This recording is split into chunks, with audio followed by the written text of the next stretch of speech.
KR Gold and Diamonds తరుగు తక్కువ బంగారం ఎక్కువ విజయవాడ బెంగళూరు మరియు వైజాగ్ బ్రాంచ్లలో.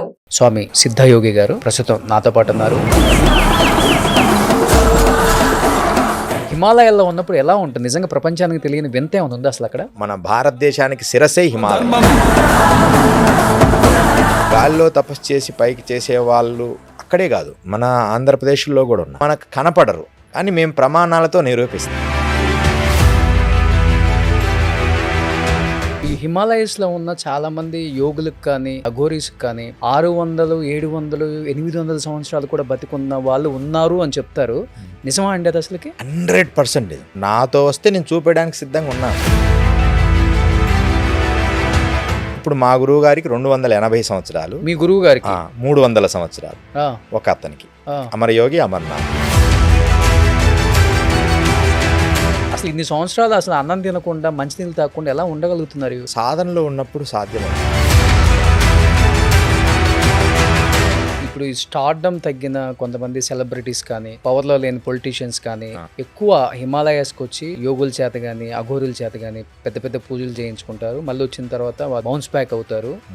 ఇది చాలా వరకు జరిగింది, ఇది జరుగుతుంది, ఇప్పటికి చేస్తున్నారు పూజలు అంటారు. నిజమా అండి? 100%. అవి పేర్లు చెప్పలేను కానీ హీరోయిన్స్లో చాలా మంది శక్తి అర్పణ చేయించుకుంటారు. అది చాలా పవర్ఫుల్ వెపన్స్ అనమాట. అవి వేస్తే వాళ్ళు ఇంకా ఒక రేంజ్లో వెళ్ళిపోతారు. ఇప్పుడు పెద్ద పెద్ద వాళ్ళు పూజలు చేయించుకుంటే ఒక 100 కోట్లను ఇస్తారా ఒక పూజకి? ఒక పూజ పర్ఫెక్ట్గా చేయాలనుకుంటే నుంచి ఒక 50 lakhs వరకు ఇవ్వచ్చు. ఇంతకుముందు జ్యోతిష్యము మన పుట్టిన జన్మ నక్షత్రము లేకపోతే పుట్టిన తేదీ ప్రకారం చెప్పేవాళ్ళు. ఈ మధ్యకాలంలో కొంతమంది కేవలం వాయిస్ విని చెప్తున్నారంట. ఎవరైనా అలా చెప్పిన తర్వాత వాళ్ళ కష్టాన్ని మీరు తీర్చారా?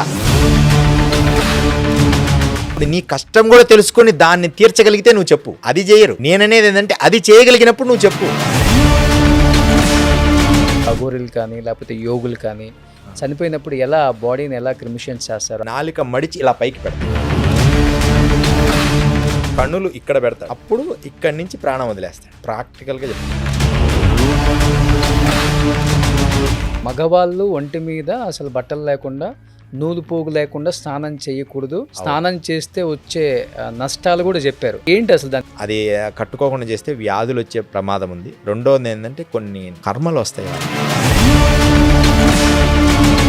ఖచ్చితంగా అంగవస్త్రం లేకుండా స్నానం చేస్తే ధనాన్ని కోల్పోతారు. ధనముతో పాటు మానసిక సంతోషాన్ని కూడా కోల్పోతారు. ఒకసారి జుట్టు ఎన్ని సంవత్సరాల నుంచి అట్లా మీరు? 20 సంవత్సరాలు. ఈ పాదరస గుటికాన్ని స్వయంగా మూలికలతో తయారు చేస్తారు. ఇది ఉండడం వల్ల 100 కిలోమీటర్లు కూడా అతి సునాయాసంగా నడవగలరు. దొరడపక్షి గుడ్డుతో తయారు చేస్తాం మరలా దీన్ని. Hi, hello, welcome to Suman TV. నేను మీ రోషన్. దాదాపు 11 సంవత్సరాల వయసు ఉన్నప్పుడు ఆయన హిమాలయాల్లోకి వెళ్ళారనమాట. 11 సంవత్సరాలు ఉన్నప్పుడు హిమాలయాలకు వెళ్ళి దాదాపు 36 సంవత్సరాలు హిమాలయాలలో ఉండి తర్వాత ఇక్కడికి వచ్చారనమాట. ఆయన ఎవరో కాదు, స్వామి సిద్ధయోగి గారు ప్రస్తుతం నాతో పాటు ఉన్నారు. హిమాలయాలలో ఉన్న అఘోరీల గురించి లేకపోతే హిమాలయాలలో తపస్సు చేసే మునుల గురించి ఎన్నో తెలుసుకోవాలని ఎంతోమంది నన్ను అడిగారు కాబట్టి ఆయన ఇక్కడికి పిలిపించడం జరిగింది ఈరోజు. సో నమస్తే స్వామి సిద్ధయోగి గారు. నమో నమః. సో ఫస్ట్ ఆఫ్ ఆల్ చాలా చాలా సంతోషంగా ఉంటుంది కొంతమంది వ్యక్తులను కలిసినప్పుడు. ఎందుకంటే ఇప్పటికీ ఎంతోమంది ప్రజలకి అసలుకి హిమాలయాలలో ప్రపంచానికి తెలియని శక్తులు లేకపోతే ప్రపంచానికి ఇంకా తెలియని సరికొత్త స్థలం అంటే ప్లేస్లు ఏమైనా ఉన్నాయా అని చాలామందికి డౌట్ ఉంటుంది.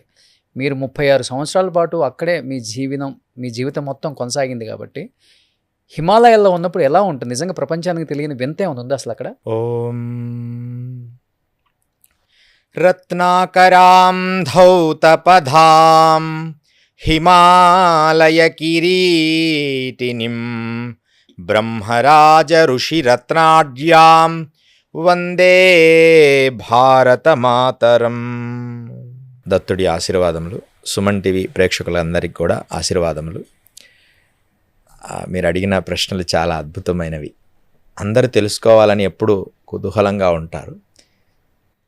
ఖచ్చితంగా హిమాలయం అనేది ఒక మన భారతదేశమే కాదు, ప్రపంచానికి ఒక కిరీటం లాంటిది.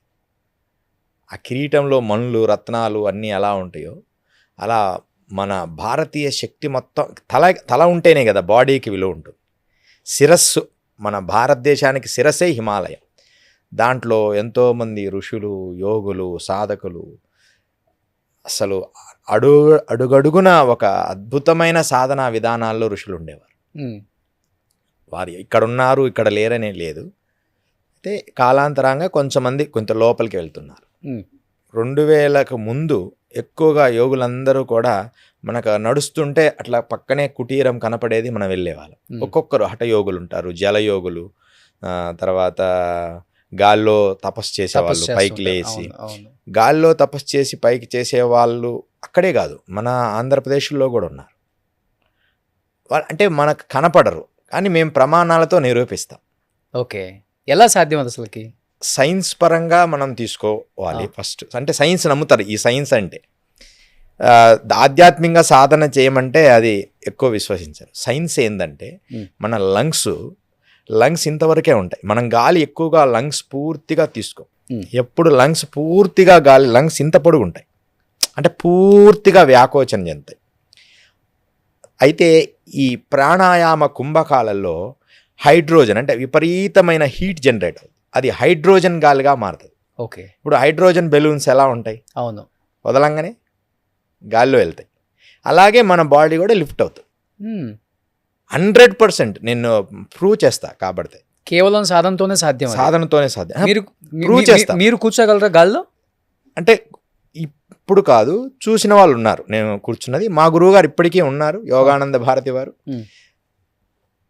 కొంచెం ప్రాక్టీస్ చేస్తే, అంటే ఒక 6 months 8 months అని, అంటే అలానే కూర్చొని ఉంటారు. ఇంకా మన ఇంటిది లిఫ్ట్ అవుతారు. అదే లిఫ్ట్ అయ్యేది సినిమాలలో చూసినట్టే కదా. మీరు అంటే మొబైల్లో మనం చూడొచ్చు. ఇప్పుడే యోగానంద భారతి అని కొడితే నీటి పైన 4 గంటలు పైన కూర్చొని రామాయణం చెప్తారు. అంటే నీటి పైన, అంటే ఇలా పడుకొని కాదు, నీ బాడీ మొత్తం ఇలా కూర్చొని ఉంటుంటారు. ఇక్కడికే నీళ్ళు ఉంటాయి. టీవీ వాళ్ళు ఇంటర్వ్యూ చేసి 4 గంటలు రామాయణం చెప్పారు. అంటే ఆయన లోపల బాడీలో ఎంత ఎనర్జీ ఉంటాయి పైకి నీటి మీద తేలడం. అసలు ఎలా పాసిబుల్ అసలు అది? చూడండి, కొట్టి చూడమంటే యోగానంద భారత్ అంటే మీకు అమ్మడే వస్తుంది. అందరికీ చూపించవచ్చు లైవ్లో. అదే యోగ సాధన 1:4:2 అని ఒక యోగ శాస్త్రం ఉంది. అంటే యోగంలో, ప్రాణాయామాల్లో అన్నీ మనం పుస్తకాలు చదువుతాం రోషన్ గారు. అంటే పుస్తకాలే ఎక్కువ, అవన్నీ చాలా నాలెడ్జ్ ఉందని అనుకుంటారు, బుక్స్ చదివి అవన్నీ. కానీ అవి ప్రాక్టికల్గా రూపంగా చేసిన సాధువులు కొంచెం మందే ఉంటారు. నాలెడ్జ్ బ్రెయిన్ వరకే వీళ్ళందరూ ఆపేస్తారు. ఓకే, ప్రాక్టికల్గా చేసేవాళ్ళు ఇన్ని పట్టుకోలేరు. అవసరమైంది ప్రాక్టీస్ చేసి వారు ఆనందంగా జీవిస్తారు. కానీ సిద్ధయోగి గారు, మీకు 11 సంవత్సరాల వయసులో హిమాలయాలకు ఎందుకు వెళ్ళాలనిపించింది? అసలు మిమ్మల్ని ప్రేరేపించిన అంశం ఏంటి అసలుకి? పుట్టుకతోనే అది సీడేమో మనకు తెలియదు. వైదిక ధర్మాల్లోనే మేము జన్మ జరిగింది. అంటే వైదిక ధర్మంలో. ఓకే, అందుకని నేను ఎక్కువ ఈ ధ్యానము, సాధన అంటే నాకు గుర్తు వచ్చినప్పుడు, గుర్తు రాకముందే ఈ చిన్ముద్ర ఎక్కువ వేస్తుండేవాడిని. మీకు ఆ ఫొటోస్ మీకు చూపిస్తాను, ఈరోజు వెళ్ళేటప్పుడు చూపిస్తాను. అసలు ఈ చిన్ముద్ర అనేది వీడేది లేదు. ఎక్కడ కూర్చున్నా, స్కూల్లో కూర్చున్నా సరే, ఏదో కొంచెం స్కూల్కి వెళ్తాం కదా, ఎక్కడికి వెళ్ళినా తపస్సే. ఒకసారి చిన్న సంఘటన, చిన్నతనంలో ఆ చిన్న స్కూల్ అప్పుడంటే చెట్ల కిందే ఉండేవి. స్కూల్ అంటే పెద్ద బిల్డింగ్స్ తక్కువ ఉండేవి మన ఆ టైంలో. 85లో అప్పుడు ఆ కాలంలో చాలా తక్కువ ఇవన్నీ ఉండేవి. ఒక వేప చెట్టు పైకి వెళ్ళి ఇలా కూర్చోండి. ఆయన వచ్చి, గురువుగారు వచ్చి, ఏం చేస్తున్నావు అయ్యా అంటే, నేను తపస్సు చేస్తున్నా గురువుగారు అన్న. కరెక్ట్గా అప్పుడు 10వ ఏట పడి ఉంటుంది అంతే. అంటే చెట్ల మీద చేయకూడదు, ఒకవేళ కింద పడితే అమ్మ వాళ్ళు ఏమన్నా అంటారు కదా. చెట్ల మీద కూర్చొని చేసేవాళ్ళు. చెట్ల మీద కూర్చొని ఏదో అలా ఎవరు చూసినా ఇంతే కూర్చొని, ఎవరన్నా అడిగితే ఏం చేస్తున్నావు అంటే, ఆ థాట్స్ ఎందుకు వస్తున్నాయో నాకు తెలియదు, కానీ నేను ఒక గుహల్లోకి వెళ్ళిపోవాలి అలా చెప్పేవాడిని. ఆ వయసులో ముద్దు మాటలు కూడా, ఆ గుహల్లో సాధన చేయాలి అని చెప్తుండేవాడిని. అసలు ఆ గుహలంటే తెలియదు. ఇలాంటి క్రమంలో 11వ సంవత్సరం వచ్చినప్పుడు నాకు ఒక విపరీతమైన స్పిరిచువల్ ఎనర్జీ పాస్ అయింది.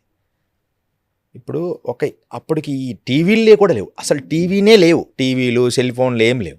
ఒక స్పిరిచువల్ ఎనర్జీ పాస్ అయ్యి, అలాంటి పాస్ అయిన తర్వాత నేను అనుకోకుండా నా వాయిస్లో నుంచి ఒక ఇన్నర్లుగా ఒక మాటలు వస్తున్నాయి, నేను మంచు కొండల్లోకి వెళ్ళాలి అంటే. అసలు ఎవరున్నారా, నువ్వు ఎలా వెళ్తావు, విజయవాడ వెళ్ళడానికే చాలా కష్టము, నువ్వు ఒక్కడివి ఎలా వెళ్తావు, నేను వెళ్తా, హిమాలయస్కి వెళ్ళిపోతా, అక్కడ ఏదో ఉంది నన్ను పిలుస్తుంది, ఒక మంచు లింగం నన్ను పిలుస్తుంది అని క్లియర్గా చెప్పాను. రోషన్ గారు యథార్థము, మా తాతగారు ఆర్మీలో పనిచేసేవారు, అక్కడ నిజంగా మంచులింగం ఉంది అంటే ఆయన వచ్చాడు అప్పుడు సెలవుల్లో, అట్లా అక్కడ మంచులింగం ఉంది నాన్న నీకు ఎలా తెలుసు అని ఆయన ప్రత్యక్షంగా ఆయన అందరికీ చెప్పినాక వీళ్ళు నమ్మారు. అంటే పల్లెటూళ్ళల్లో అప్పుడు ఒక మంచులింగం ఉందని, అమర్నాథ్ మంచులింగం ఉంటుందని కూడా ఈ జనాలకు తెలియని రోజులు అవి. ఇది మన ఆంధ్రప్రదేశ్లో మీరు ఒకసారి ఆలోచిస్తే నేను చెప్పిన మాటలు అర్థమవుతాయి ప్రాక్టికల్గా. ఎవరో కొంచెం మందికి తప్ప అక్కడ అమర్నాథ్ యాత్ర ఉందని తెలియని రోజులు అవి. అప్పుడే నేను అక్కడికి వెళ్ళిపోవాలి అంటే, అక్కడ ఉంది కానీ నాన్న ఈ వయసులో నువ్వు వెళ్ళలేవు అని చెప్పారు. ఆ తర్వాత యజ్ఞోపవీతం వేశారు. యజ్ఞోపవీతం వేసి ఏదో కార్యక్రమం చేశారు క్రతువు. కరెక్ట్గా 6 months ఇట్లా బంధువుల ఇంటికి వెళ్తానని, అప్పట్లో వెళ్ళనిస్తారనమాట, ఆ బంధువుల ఇంటికి ఎవరితో వెళ్తానని చెప్పేసి అక్కడి నుంచి ఇక వెళ్ళిపోయారు. ఎలా, ఏ ట్రైన్ ఎక్కాలో తెలియదు, ఏం తెలియదు. ఎన్ని ట్రైన్లో మారాను, జబల్పూర్ దిగాను, తెలియదు. జబల్పూర్ పోయింది ఒక ట్రైన్ విజయవాడని, నేను కాశీ వెళ్ళాలండి అని చెప్పాను, ఒక ట్రైన్ ఎక్కించాడు, ఆ జబల్పూర్లో ఆగిపోయింది, టికెట్ లేదు. అక్కడి నుంచి మొగలిసరాయ్ అని ఒక ఊరుంది, మొగలిసరాయిలో అంటే మొగలిసరాయి కాశీ వెళ్ళిపోవచ్చు అంటారు, అసలు మొగలిసరాయ్ అంటే ఏందో తెలియదు, మొగలిసరాయిలో దిగడం. అక్కడి నుంచి వారణాసి దగ్గరే. అప్పట్లో వేరే వాళ్ళు వచ్చి మేము తీసుకెళ్తామని వారణాసి వెళ్ళడం. ఒంటరిగా ఉన్నాను కదా, ఎవ్వరూ రానిచ్చేవాళ్ళు కాదు, అంటే మనకు ఒక రూమ్ లాగా ఉండడానికి ఏమీ ఉండేది కాదు. అలా తిరుగుతూ ఉండేవాడిని, ఎక్కడ ఉండాలో తెలియదు, విపరీతమైన చలి. అలా తిరుగుతున్నప్పుడు ఒక ఆయనడు, ఇక్కడ సత్యలోక్ అని ఒకటి ఉంది, అక్కడ పంచలాగా ఉంటుంది ఆ ప్లేసు, మీరు అక్కడ ఉండండి వెళ్ళి ఆయన ఇక్కడ ఉండి పంచలోని. ఆ పంచలో ఎదురుగానే శ్యామచరణ లాహిరి అని లాహిరి మహాశైల హౌస్, అది మన మహావతార్ బాబాజీ శిష్యులు లాహిరి మహాశైలు వారి హౌస్ ఉంది. ఆ హౌస్కి తాళం వేస్తుంది. ఒక బ్రాహ్మణుడు వచ్చి రోజు దీపం పెట్టి వెళ్ళేవాడు. అక్కడ ఈ పాలు పెరుగు అమ్మే అతను ఏం చేశారంటే, ఈ అబ్బాయి ఎవరున్నారండి ఆ పంచలో పడుకుంటారు మీ దాంట్లో అని ఇతను అడిగాడు. ఏమో అంటే విలువైన ఏం లేవు అప్పుడు ఆ కాలం. ఆ లోపల పడుకుని రోజు దీపం పెట్టు, అంతా ఊడ్చి ఇక్కడ సాధన చేసుకో అని చెప్పడం జరిగింది. సాధన అంటే కూడా ఏమో తెలియదు. అలా దీపం అలా పెట్టియడం, నమస్కారం చేసుకోవడం, ధ్యానం చేసుకోవడం, నది ఒడ్డుకు పోవడం, నదిని చూస్తూ ఉండడం కాశీలో. ఇలా నా ప్రస్థానం మొదలైంది. ఎవరు మీ గురువు గారు, మొదటి గురువు గారు? అమరయోగి అమర్నాథ్. వీళ్ళే నాకు దర్శనం ఇచ్చారు మా గ్రామంలో. ఒక దగ్గర పర్వతం మీద కూర్చుంటే అప్పుడు నాకు వాళ్ళు ఎవరో తెలియదు. ఇంకొంతకాలం తర్వాత వస్తాం నాన్న, నిన్ను మేము ప్రేరేపిస్తాం, నిన్ను తీసుకెళ్తామన్నా. ఈ విషయం అందరికీ కూడా చెప్పాను. అలా ప్రస్థానం మొదలైంది. ఇప్పటికి కూడా వాళ్ళు హిమాలయస్లో ఉన్నారు. ఇప్పుడు ఈ హిమాలయస్లో ఉన్న చాలామంది యోగులకు కానీ లేకపోతే ఈ అఘోరీస్కి కానీ 600, 700, 800 సంవత్సరాలు కూడా బతికున్న వాళ్ళు ఉన్నారు అని చెప్తారు. నిజమా అండి అది అసలుకి? 100% నిజం. నాతో వస్తే నేను చూపించడానికి సిద్ధంగా ఉన్నాను రోషన్ గారు. మీరు అంటే అందరినీ నేను తీసుకెళ్ళలేను. ఒకసారి మనం ప్రోగ్రామ్ ఇట్లా వెళ్దాం ఒకసారి హిమాలయస్ అంటే, జస్ట్ ఈ కెమెరాస్ ఇవన్నీ లేకుండా మనం ఉత్తరకాశీ నుంచి బయలుదేరదాం. నేను ట్రై చేస్తాను. ఇప్పుడు మా గురువు గారికి 280 సంవత్సరాలు, మీ గురువు గారికి 300 సంవత్సరాలు, ఒక అతనికి అమరయోగి అమర్నాథులు. వీళ్ళు ఎప్పుడు శరీరం తింటారు. వీళ్ళ అనుమతి వాళ్ళంతటా వాళ్ళు కలవాలనుకున్నప్పుడు మమ్మల్ని కలుస్తారు. ఇప్పటికీ వాళ్ళ ప్రేరేపణే మమ్మల్ని నడిపిస్తూ ఉంటుంది. అంటే సమాచారం ఎలా వస్తుంది? ఇప్పుడు ఒక రహస్యాన్ని అంటే ఇవన్నీ పబ్లిక్కి రకరకాల కామెంట్స్ వస్తాయని చెప్పాలి. ఈరోజు తెలియాలి అసలు చాలా వరకు. ఎందుకంటే దాన్ని ఒక ఉదాహరణకి ఈ మధ్యనే ఒక 1 year అయింది. అమరేశ్వర్ రాజేశ్వర్ శర్మ అని ఒక అతను ఉండేవాడు, ఉస్మానియా యూనివర్సిటీ ప్రొఫెసర్. ఆయన 100 years బతికారు. మనం ఈ మధ్య వెనకాల ఆయన ప్రత్యక్షంగా చూశారు మా గురువు గారితో మాట్లాడుతుంటే. అప్పటి నుంచి ఆయనకు మాకు స్నేహం ఏర్పడింది. భారతి గారని వారి డాటర్, ఆవిడ కూడా మంచి స్నేహము. ఆయన ఒక రకంగా గురువు. ఆయన దగ్గర నేను సంస్కృతాన్ని నేర్చుకుంటుండేవాడిని అప్పుడప్పుడు. ఓకే. అంటే నేను భారత పర్యటన చేశాను. భారత పర్యటన 16,000 కిలోమీటర్లు చేశాను మొత్తం కాలినడక. అలా అప్పుడు ఈయన దగ్గర నేను కొంతకాలం సంస్కృత అధ్యయనము, శ్లోకాలు ఎలా చదవాలి అలా చేస్తున్నప్పుడు ఒకసారి నది ఒడ్డున అలా కూర్చుంటే ఆయన ఇలా కూర్చున్నారు. మా గురువుగారు ఆకాశం నుంచి ఇలా దిగారు. అలా దిగుతూ అంటే ఇది యథార్థం నమ్మాల్సిందే. ఆయన ఏదో కూర్చున్నాను, గురువుగారు అలా దిగుతుంటే అమ్మడే నేను పోయి నమస్కరించాను. ఎవరికి కనపడరు వారు వాస్తవానికి. నేను పోయి వారితో విన్నవిస్తున్నానా, నువ్వు నర్మద బయలుదేరు అన్నారు. నర్మద నువ్వు వెళ్ళాలి అని చెప్పారు. ఇక్కడ చూసి ఎవరితో పెద్ద ఆయన ఎవరితో నువ్వు మాట్లాడుతున్నావు అన్నారు. గురువుగారు మీకు కనిపించారా అంటే ఎవరో ఒక ఆయనతో మాట్లాడుతున్నావే అన్నారు. కొంచెం పెద్దవాడు, సాధకుడు కాబట్టి ఆయన కనిపించారు. ఆయన అప్పటి నుంచి నా స్నేహం ఆయన వదలలేదు చివరి వరకు కూడా. నా వీడియోస్ కూడా మీకు చూపిస్తాను. ఆయనతో లాస్ట్ పెద్ద ఆయన అనమాట, మన అమరేశ్వరం గారితో. అలా అంటే ఇవన్నీ సత్యం ఉంటే సత్యము, సత్యం లేదంటే లేదు. నిజంగా భగవత్ శక్తి ఉంది. ఒకవేళ భగవత్ శక్తిని పక్కన పెట్టండి, ఒక మానవుడు ఒక దివ్యమైన శక్తిగా మారడానికి మన బాడీకి ఏదైనా సాధ్యమే. ఈ కంప్యూటర్ ప్రపంచ అతీతంగా ఏదైనా సాధ్యమే. అది యథార్థం. మనిషికి ఆహారం, మంచినీళ్ళు చాలా ఇంపార్టెంట్. అవి లేకుండా 300-400 సంవత్సరాలు మీ గురువులు ఇప్పటికీ బతికుండి తపస్సు చేస్తున్నారు అంటే ఎవరు అన్నారు ఇంత గుళికలు అంటే ఏంటండి, దేని నుంచి తయారు చేస్తారు అవి? అంటే అవి వేసుకోవటం వల్ల శక్తి ఏమొస్తుంది? అసలు ఇన్ని సంవత్సరాలు అసలు అన్నం తినకుండా మంచినీళ్ళు తాగకుండా ఎలా ఉండగలుగుతున్నారు? సాధనలో ఉన్నప్పుడు సాధ్యమవుతాయి. అది నేను కూడా అనుభవించాను కాబట్టి పరిపూర్ణ సాధన, డెడికేటెడ్గా. అయితే ఈ సాధన అనేది ఆత్మపరంగా, దైవపరంగా విశ్వసిస్తే నిజం. అయినా మన బాడీ ఎంత గొప్పదంటే మనము దానికి కనెక్ట్ కావాలి. మన బాడీకి కనెక్ట్ కావాలి. దాన్ని పంచకోశములు అంటారు. అన్నమయ, ప్రాణమయ, మనోమయ, విజ్ఞానమయ, ఆనందమయ కోశాలు. ఇవి స్పష్టంగా వాడితే నేను నిరూపిస్తాను అంటున్నా. స్పష్టంగా వాడితే మనం ఒక 5 రోజులు 3 రోజులు ముందు స్టార్ట్ అవుతుంది. మనం భౌతికమైన అంటే ఎక్కువ శ్రమతో కూడిన పనులు లేకుండా మాట్లాడడానికి శక్తి ఉంటుంది, మౌనంగా ఉండొచ్చు. వీటిని శుద్ధంగా చేసుకోగలగాలి. వాటికి మనం చేయాల్సిందంటే మంచి ఆహారం తీసుకోవాలి. తీసుకున్నప్పుడు అలా తీసుకుంటున్నప్పుడు అన్నీ శుభ్రపడినప్పుడు నీకు ఇంకా ఆహారం, ఫుడ్ అవసరం రాదు. కొద్ది రోజుల తర్వాత ఎనర్జీగా మారిపోతుంది. అసలు అఘోరీలు అన్నం తినరా, మంచినీళ్ళు తాగరా? ఎందుకు తాగరు? తాగుతారు. అన్నం తింటారు, మంచినీళ్ళు తాగుతారు. కానీ వారికి తినాలనిపించినప్పుడే తింటారు, తాగాలి ఇచ్చినప్పుడే తాగుతారు. ఎక్కడి నుంచి వస్తుంది ఫుడ్ అక్కడ హిమాలయాల్లో? ఏది దొరికితే అది. ఇప్పుడు బాగా దొరుకుతుంది రోషన్ గారు. అప్పుడు కష్టం, కానీ అప్పుడు ఎప్పుడో ఒక్కసారి దొరుకుతుంది. యాపిల్ పండ్లు తింటాం. నేనైతే చాలా రోజులు యాపిల్స్ తిని యాపిల్స్తోనే ఉన్నాను. యాపిల్స్ తీసుకొచ్చుకోవడం, అక్కడ మన అన్ని యాపిల్స్ సెట్లే ఉంటాయి. పైన మంచుకొండలు అక్కడ ఉండవు. మనకి గంగోత్రి వరకు యాపిల్ చెట్లు ఉంటాయి. ఆ తర్వాత యాపిల్ చెట్లు ఉండవు. మనం ఏదైనా స్టోర్ చేసుకొని, మేము ఎలా చేశానంటే అక్కడ నేను మాత్రం కొన్ని రోజులు ఎండిపోయిన రొట్టెలను ట్రావెల్ చేశాను. నేను వారి దగ్గరికి వెళ్ళినప్పుడు మాత్రం వారు ఆహారం తినేటట్టుగా నాకేం కనిపించలేదు. వాళ్ళు మనం పెడితే తింటారుగా, లేకపోతే తపస్సులో ఉంటారు. వాళ్ళు తిన్నట్టుగా నేను ఎప్పుడు గమనించలేదు. ఎప్పుడు తినకపోయినా ఉంటారు, తినగలిగితే తింటారు. ఇది ఎలా సాధ్యమైందని ఒక కథ చెప్తా. మనం దరాస్ అంటే ఉత్తర కాశీ వెళ్ళేటప్పుడు దరాస్ అని ఒక ప్లేస్ వస్తుంది హిమాలయస్లో. అక్కడ గంగాదాస్ త్యాగి అని ఒక మహాసిద్ధ పురుషుడు ఉండేవారు. ఆయన పేరు గంగాదాస్ త్యాగి. వారు రోజు రాత్రి 11 గంటలకు పర్వత లోయల్లో నుంచి బయటకు వస్తారు ఆశ్రమానికి. తర్వాత తెల్లవారుజామున 6-7 గంటలకు మళ్ళీ లోపలికి వెళ్ళిపోతారు. ఇంకా మరుసటి రోజు రాత్రి మళ్ళీ 11 గంటలకు వస్తారు కుటీరంకి. ఎప్పుడు వారు తపస్సులో ఉంటారు. అంతసేపు ఉన్నాను నేను చూశాను, కానీ వారు భోజనం కానీ ఆహారం కానీ తిననట్టు నేను చూడలేదు. ఒకసారి మాత్రం వారు గంజాయి తాగారు. అంటే ఇలా చిలుం పీల్చారు. నాకు కూడా ఇచ్చారు. నాకు అవి అలవాట్లేదు. ఓ నమస్కారం చేసుకుని పక్కన వాళ్ళకి ఇచ్చారు. మహారాజ్ వచ్చినాయి అంటే మేము బాధపడాల్సిన పని లేదు, తీసుకోవాల్సిన పని లేదులే అన్నారు. మరి ఎలా సాధ్యమవుద్ది?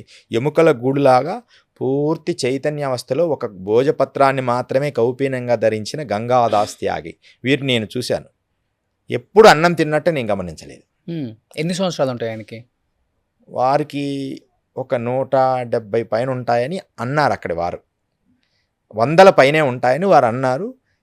కానీ మనకు క్లారిటీగా తెలియదు. వాళ్ళు చెప్తున్నారు అక్కడ వాళ్ళు, మా తాతల నుంచి ఈయన ఇలాగే ఉన్నారు, ఎప్పుడు చూసినా ఒకే రకంగా ఉంటారు. ఇది సాధ్యము అనేది మాత్రం నేను నిరూపించాలని నా తపన. ఇదంతా కానీ సాధ్యం. ఇప్పుడు అక్కడ మంచు కొండలు, ఉమ్, అసలు చలిలో ఉమ్, ఎప్పుడు చూసినా కానీ ఒంటి మీద బట్టలు లేకుండా ఉంటారు కదా గోరీలు కానీ ఇంచుమించు అంతే. తపస్సు ఆ, మీరు అన్నట్లుగా ఒక చిన్నది ఏదో కట్టుకొని. ఆ, అది మీరు ఇనిషియల్గా మీరు అన్నారు, నేను వెళ్ళిన కొత్తలో ఆ చలికి ఉండలేకపోయానని. ఉమ్. ఎన్ని సంవత్సరాలు పట్టింది మీ బాడీకి అలవాటు అవ్వటానికి ఆ చలిలో? ఎంత మైనస్లో అయినా ఉండటానికి అలవాటు పడటం అంటే అంత ఈజీ కాదు ఒక శరీరం. అవును, దానికి ప్రాణాయామ ప్రక్రియలు ఉన్నాయి, ఆ. కపాలభాతి ప్రక్రియలు ఉన్నాయి. ఉమ్. అవన్నీ మేము నేర్చుకున్నా. చైనీస్ ఉంటారు కదా, చైనీస్ మాంక్స్ దగ్గర కొంతకాలం నేను శిక్షణ పొందా ఈ మంచు కొండల్లో ఉండడానికి. చైనాకి సంబంధించిన అంటే టిబెట్కి సంబంధించిన ఒక మాంక్స్ ఓకే. వాళ్ళు ఆ ప్రక్రియలన్నీ నేను బాగా ప్రాక్టీస్ చేశాను. భస్త్రికం ఆ చేసిన తర్వాత నేను కూడా ఓన్లీ గోనె సంచి మాత్రమే కట్టుకొని జీవించేవాడిని. ఉమ్. అంటే ఏ స్వెటర్స్ కానీ, అసలు వర్షం పడుతూ ఉంటుంది, బీభత్సమైన వర్షం అయినా సరే హాయిగా అసలు చలి వణికిన, అసలు వణికడ ఏమైనా కానీ అలా తపస్సు కొండడమే. అంటే దేహం దానికి అలవాటు పడుతుంది. ఏ వస్తువైనా మనం ఒక 20 రోజులు ప్రాక్టీస్ చేస్తే దానికి కొంచెం కొంచెంగా దేహం దానికే అలవాటు పడుతుంది. కానీ ఇప్పుడు యోగులు అంటే ఎవరు, మునులు అంటే ఎవరు, అఘోరీలు అంటే ఎవరు? వీళ్ళందరూ ఉండేది హిమాలయాల్లోనే కదా. వాళ్ళ పేర్లు అంతే. అంటే ఏంటి అసలుకి అది ఎట్లా? యోగులన్నా ఎవరైనా పీస్ ఆఫ్ మైండ్, ఉమ్. రిలాక్స్గా ఉండడం, వారి సంకల్పాలని విశ్వంలోకి లయము చేసి అందరినీ రక్షించడానికి సహకరించడం, వాళ్ళు ప్రయత్నం చేస్తూనే ఉంటారు. ఇప్పుడు ఆయుర్వేదం అంటారు, హోమియోపతి అంటారు, అలోపతి అంటారు, రకరకాల డాక్టర్స్ ఉన్నారు. వారి లక్ష్యం ఏంటి? ఏదో రకంగా వాళ్ళ వ్యాధిని తగ్గించాలి, అంతే కదా. వారి లక్ష్యం, డాక్టర్ లక్ష్యం వ్యాధిని తగ్గించాలి. యోగుల లక్ష్యం మనుషుల్ని శాంతింపచేయాలి, వారిని మంచిగా ధర్మ మార్గంలో నడిపించాలి. అంటే ధర్మ మార్గం అంటే ఒక దైవంతో కనెక్ట్ అని నేను అనను. ఏదో దైవం అంటే ఈ శివుడు, పరమేశ్వరుడు, రాముడు, కృష్ణుడు, ఇవన్నీ చైతన్య అవస్థలు. అలా కాదు, అసలు మనిషిగా బ్రతకడం నేర్చుకోవాలనేది నా అభిప్రాయం. అది మిస్ అవుతున్నారు. దేవుడు ఎన్ని పక్కన పెట్టింది, అదంటే మా వ్యక్తిగత విషయం. అంటే ఒక యోగి లక్షణం అది. ఒక సాధకుడు పరమేశ్వరుని చూడాలనే తపనలో ఉంటాడు. కానీ మనిషి ఎలాంటి స్థితికి వచ్చాడంటే ఇప్పుడు అసలు మనిషి అనేది ఒక మనిషి ఎలా బ్రతకాలి?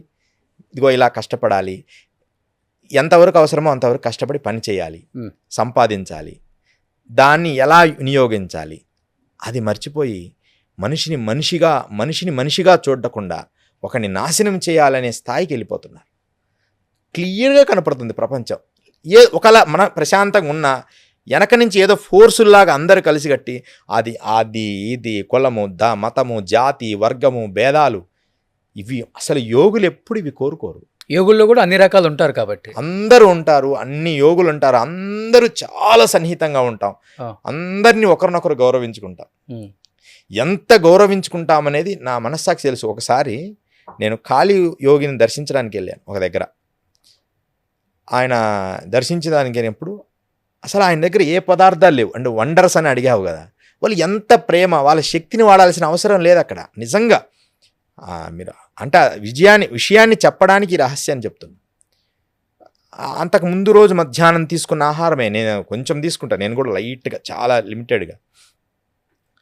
ఆ పర్వతం ఎక్కాను. గురువుగారు, ఎందుకు వచ్చావండి బాబు ఇక్కడికి, ఏముంది ఇక్కడ అన్నారు ఆయన. కాదండి, మిమ్మల్ని చూడాలనిపించింది, అందరూ చెప్పారు ఇట్లా మహాసిద్ధ పురుషులు మీరు, ఇక్కడ కొండజాతి వాళ్ళు చెప్పారని చెప్పి నడుస్తూ అక్కడికి వెళ్ళడం జరిగింది. అక్కడ ఆయన చెప్పిన మాటలు, ఎందుకు వచ్చావు ఏంటి అని అడిచి కొంచెం కోపగించుకున్నారు. మా సాధన భగ్న, ఇదంతా సాధన జరిగే స్థలం కాదు నాన్న, నువ్వు చిన్నవాడివి, మంచిగా సాధన చేసుకొని ఏదో చెప్పారు. కానీ అక్కడ చిన్న గుహ రోషన్, ఒక 6x6 అంతే అది ఆ గుహ. దాంట్లో ఏమీ లేవు, 2 మట్టి పాత్రలు ఉన్నాయి, కుండలు. ఒక కుండ మీద ఇంకొక కుండ ఇలా బోర్లించేసి అలా ఉన్నాము. నాకు బాగా బడలికగా ఉంది. కొంచెంసేపు నేను అలా కళ్ళు మూసుకొని అట్లా పడుకున్నాను. అలా లేచేటప్పటికి దాంట్లో నుంచి పొగలు కక్కుతున్న అన్నము, పాయసం, అన్నీ ఇంకా వేడివేడి పదార్థాలు ఎలా సాధ్యమయ్యాయి? అది ఎక్కడో అడవిలో ఉంది. ఒకవేళ చేపిద్దామన్నా ఒక వంట అన్నం ఒకటైతే వండొచ్చు, దాంట్లో కూరలు, రొట్టెలు అసలు అన్నీ సృష్టించబడ్డాను. నేను అన్నీ గురుగారు ఎలా సాధ్యమైందండి? అమ్మ అనుకుంటే ఏదైనా సాధ్యమవుతుంది, కానీ నీకోసమే ఇది సృష్టించబడింది అని నేను మాత్రమే తిన్నా, ఆయన తినలేదు. అలా ఆయన ఆహారం నిరాహారంగా ఎన్నో సంవత్సరాలుగా ఉన్నారు ఇప్పటికి కూడా. ఓకే.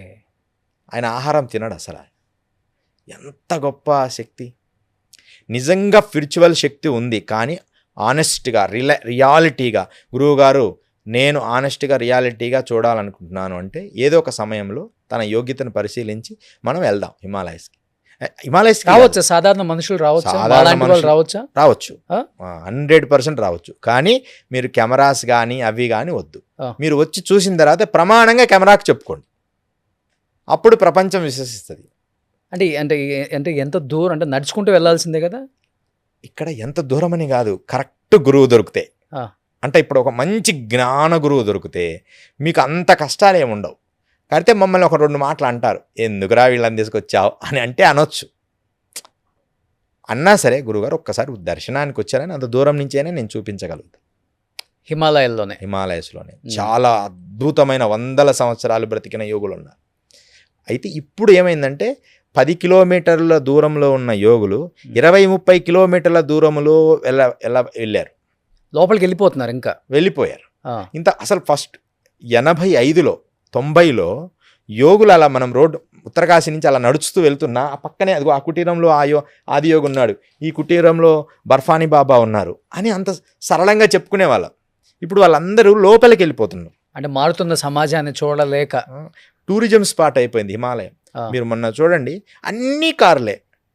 మాకు కారు ఉంది మేము వెళ్ళిపోతున్నాం, మాకు కారు ఉంది మేము వెళ్ళిపోతున్నాం అని 100 కార్లు. మీరు పోయిన సంవత్సరం కేదార్ బద్రీలో దర్శనానికి ఎంత లేట్ అయిపోతుందో, ఒక టూరిజం స్పాట్ లాగా అయిపోయింది అలాంటి సమాజం. ఇంకోటి యోగులు, రోషన్ గారు మీకు ఆశ్చర్యము ఏమన్నా అనుకోండి, ఈ ప్రపంచము నేను చూశాను యోగుల గురించి తప్పుగా ఒక విషయము, యోగులని పేరు చెప్పుకొని చేసే పనులు. ఈ మధ్య గంగోత్రిలో మేము చూస్తే, మేము తపస్సు చేసిన గుహల్లో ఇప్పుడు అందరూ కూడా బాబాలు స్వామీజీలు ఉన్నారు.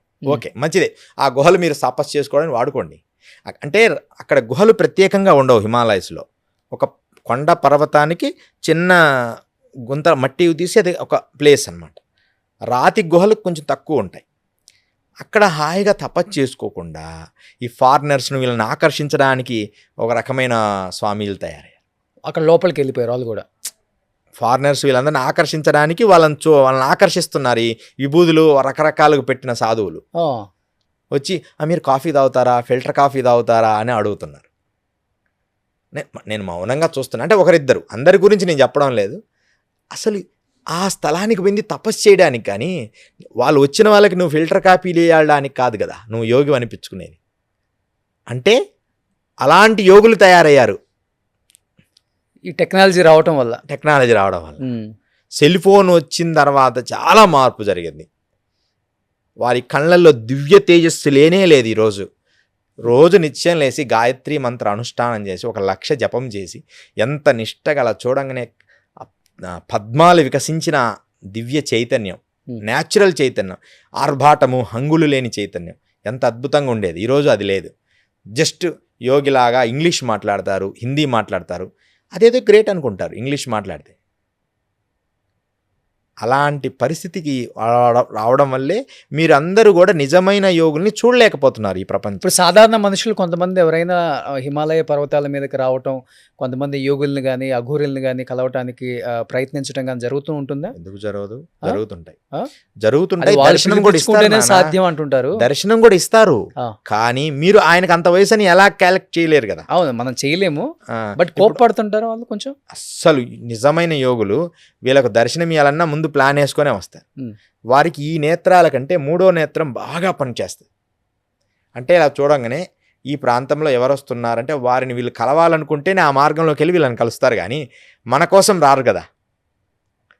నిజం రోషన్ గారు, ఇప్పుడు మనం ఒక డిసిప్లిన్గా ఒక రూమ్లో కూర్చున్నప్పుడు ఒక వ్యక్తి చిన్న శబ్దం చేసినా మనకు తెలుస్తుంది. అట్లనే ఒక యోగి నిర్మానుష్యంగా డీప్ మెడిటేషన్ చేసినప్పుడు ఎంత దూరాన్నైనా తన సంకల్ప శక్తితో గుర్తిస్తాడు. సహజ సిద్ధంగా తెలిసిపోతుంది, ఎవరో వస్తున్నారు ఈ మార్గంలో. మనం ఇంట్లో అలా కూర్చున్నప్పుడు ఆ కళ్ళు మూసుకొని ఎవరన్నా అలా కొత్త వాళ్ళు వస్తే అలా కొంచెం ఎవరో వచ్చినట్టుంది అనిపిస్తుంది. శబ్దం కొంచెంగా తగిలినా కూడా మనకు తెలుస్తుంది. అలాగే అంత డీప్ మెడిటేషన్లో ఉన్నప్పుడు చిన్న శబ్దం కూడా వాళ్ళకి పెద్ద శబ్దంలా వినపడుతుంది. ఒక్కోసారి చాలా డేంజర్. అందుకనే యోగుల దగ్గర శబ్దాలు ఎక్కువ చేయకూడదు. బాగా డీప్గా, ఎంతో డీప్గా ఉన్న వాళ్ళ దగ్గర చిన్న అట్లా అనంటే కూడా వాళ్ళకు భయంకరమైన శబ్దం వస్తుంది. ఓకే. అంత డీప్ ఉంటుంది. ఫ్యాన్ శబ్దం కూడా పడదు. కానీ యోగులు అండ్ అఘోరీలు ఇద్దరు చేసే ధ్యానం అదంతా ఒకటేనా అండి? వాళ్ళు కూడా సేమ్ ప్రపంచ శాంతి కోసమే. అందరూ చైతన్యవస్థలే. కానీ పోలీస్ ఆఫీసర్ లాంటి వాళ్ళు అఘోరాలు, నాగసాధువులు. నాగసాధువులు అయితే పూర్తి ఆర్మీ. ఇప్పుడు మన ఇండియన్ ఆర్మీ అంటే నాగసాధువులు. వాళ్ళు ఆర్మీ ఎలా ఉంటారు? చాలా స్ట్రాంగ్ ఉంటారు. అఘోరాలు వేరు. అఘోరాలు సాంప్రదాయబద్ధంగా వచ్చిన వాళ్ళు. మత్స్యేంద్రనాథుడు నుంచి గోరక్షనాథుడు నుంచి వరుసగా ఇలా పరంపర కొనసాగుతూ వచ్చిన వారు అఘోరాలు. వాళ్ళ విధానం వేరుంటుంది. వాళ్ళది ఎలా ఉంటుంది అసలుకి? వాళ్ళది మాత్రం అంటే అన్నిటిలో కూడా వివాహాలు ఉంటాయి. నాగసాధువులు ఉంటాయి, అఘోరాల్లో ఉంటాయి. చేసుకోపో కానీ చేసుకున్న తర్వాత 5 స్టెప్స్ ఉంటాయి. దానికి మొదట ఒక రుద్రాక్ష వేస్తాడు, తర్వాత 2వ స్టెప్లో 2వ రుద్రాక్ష వేస్తారు. అంటే రూల్స్ పెట్టి. కానీ ఆ రూల్స్ ఇప్పుడు ఎవరు పాటించడం లేదు. ఓన్లీ మొదట అఘోర అయిపోగానే నేను అఘోర అయిపోయా అని చెప్పి విభూతి పెట్టుకోవడం, అఘోరి అయిపోవడం.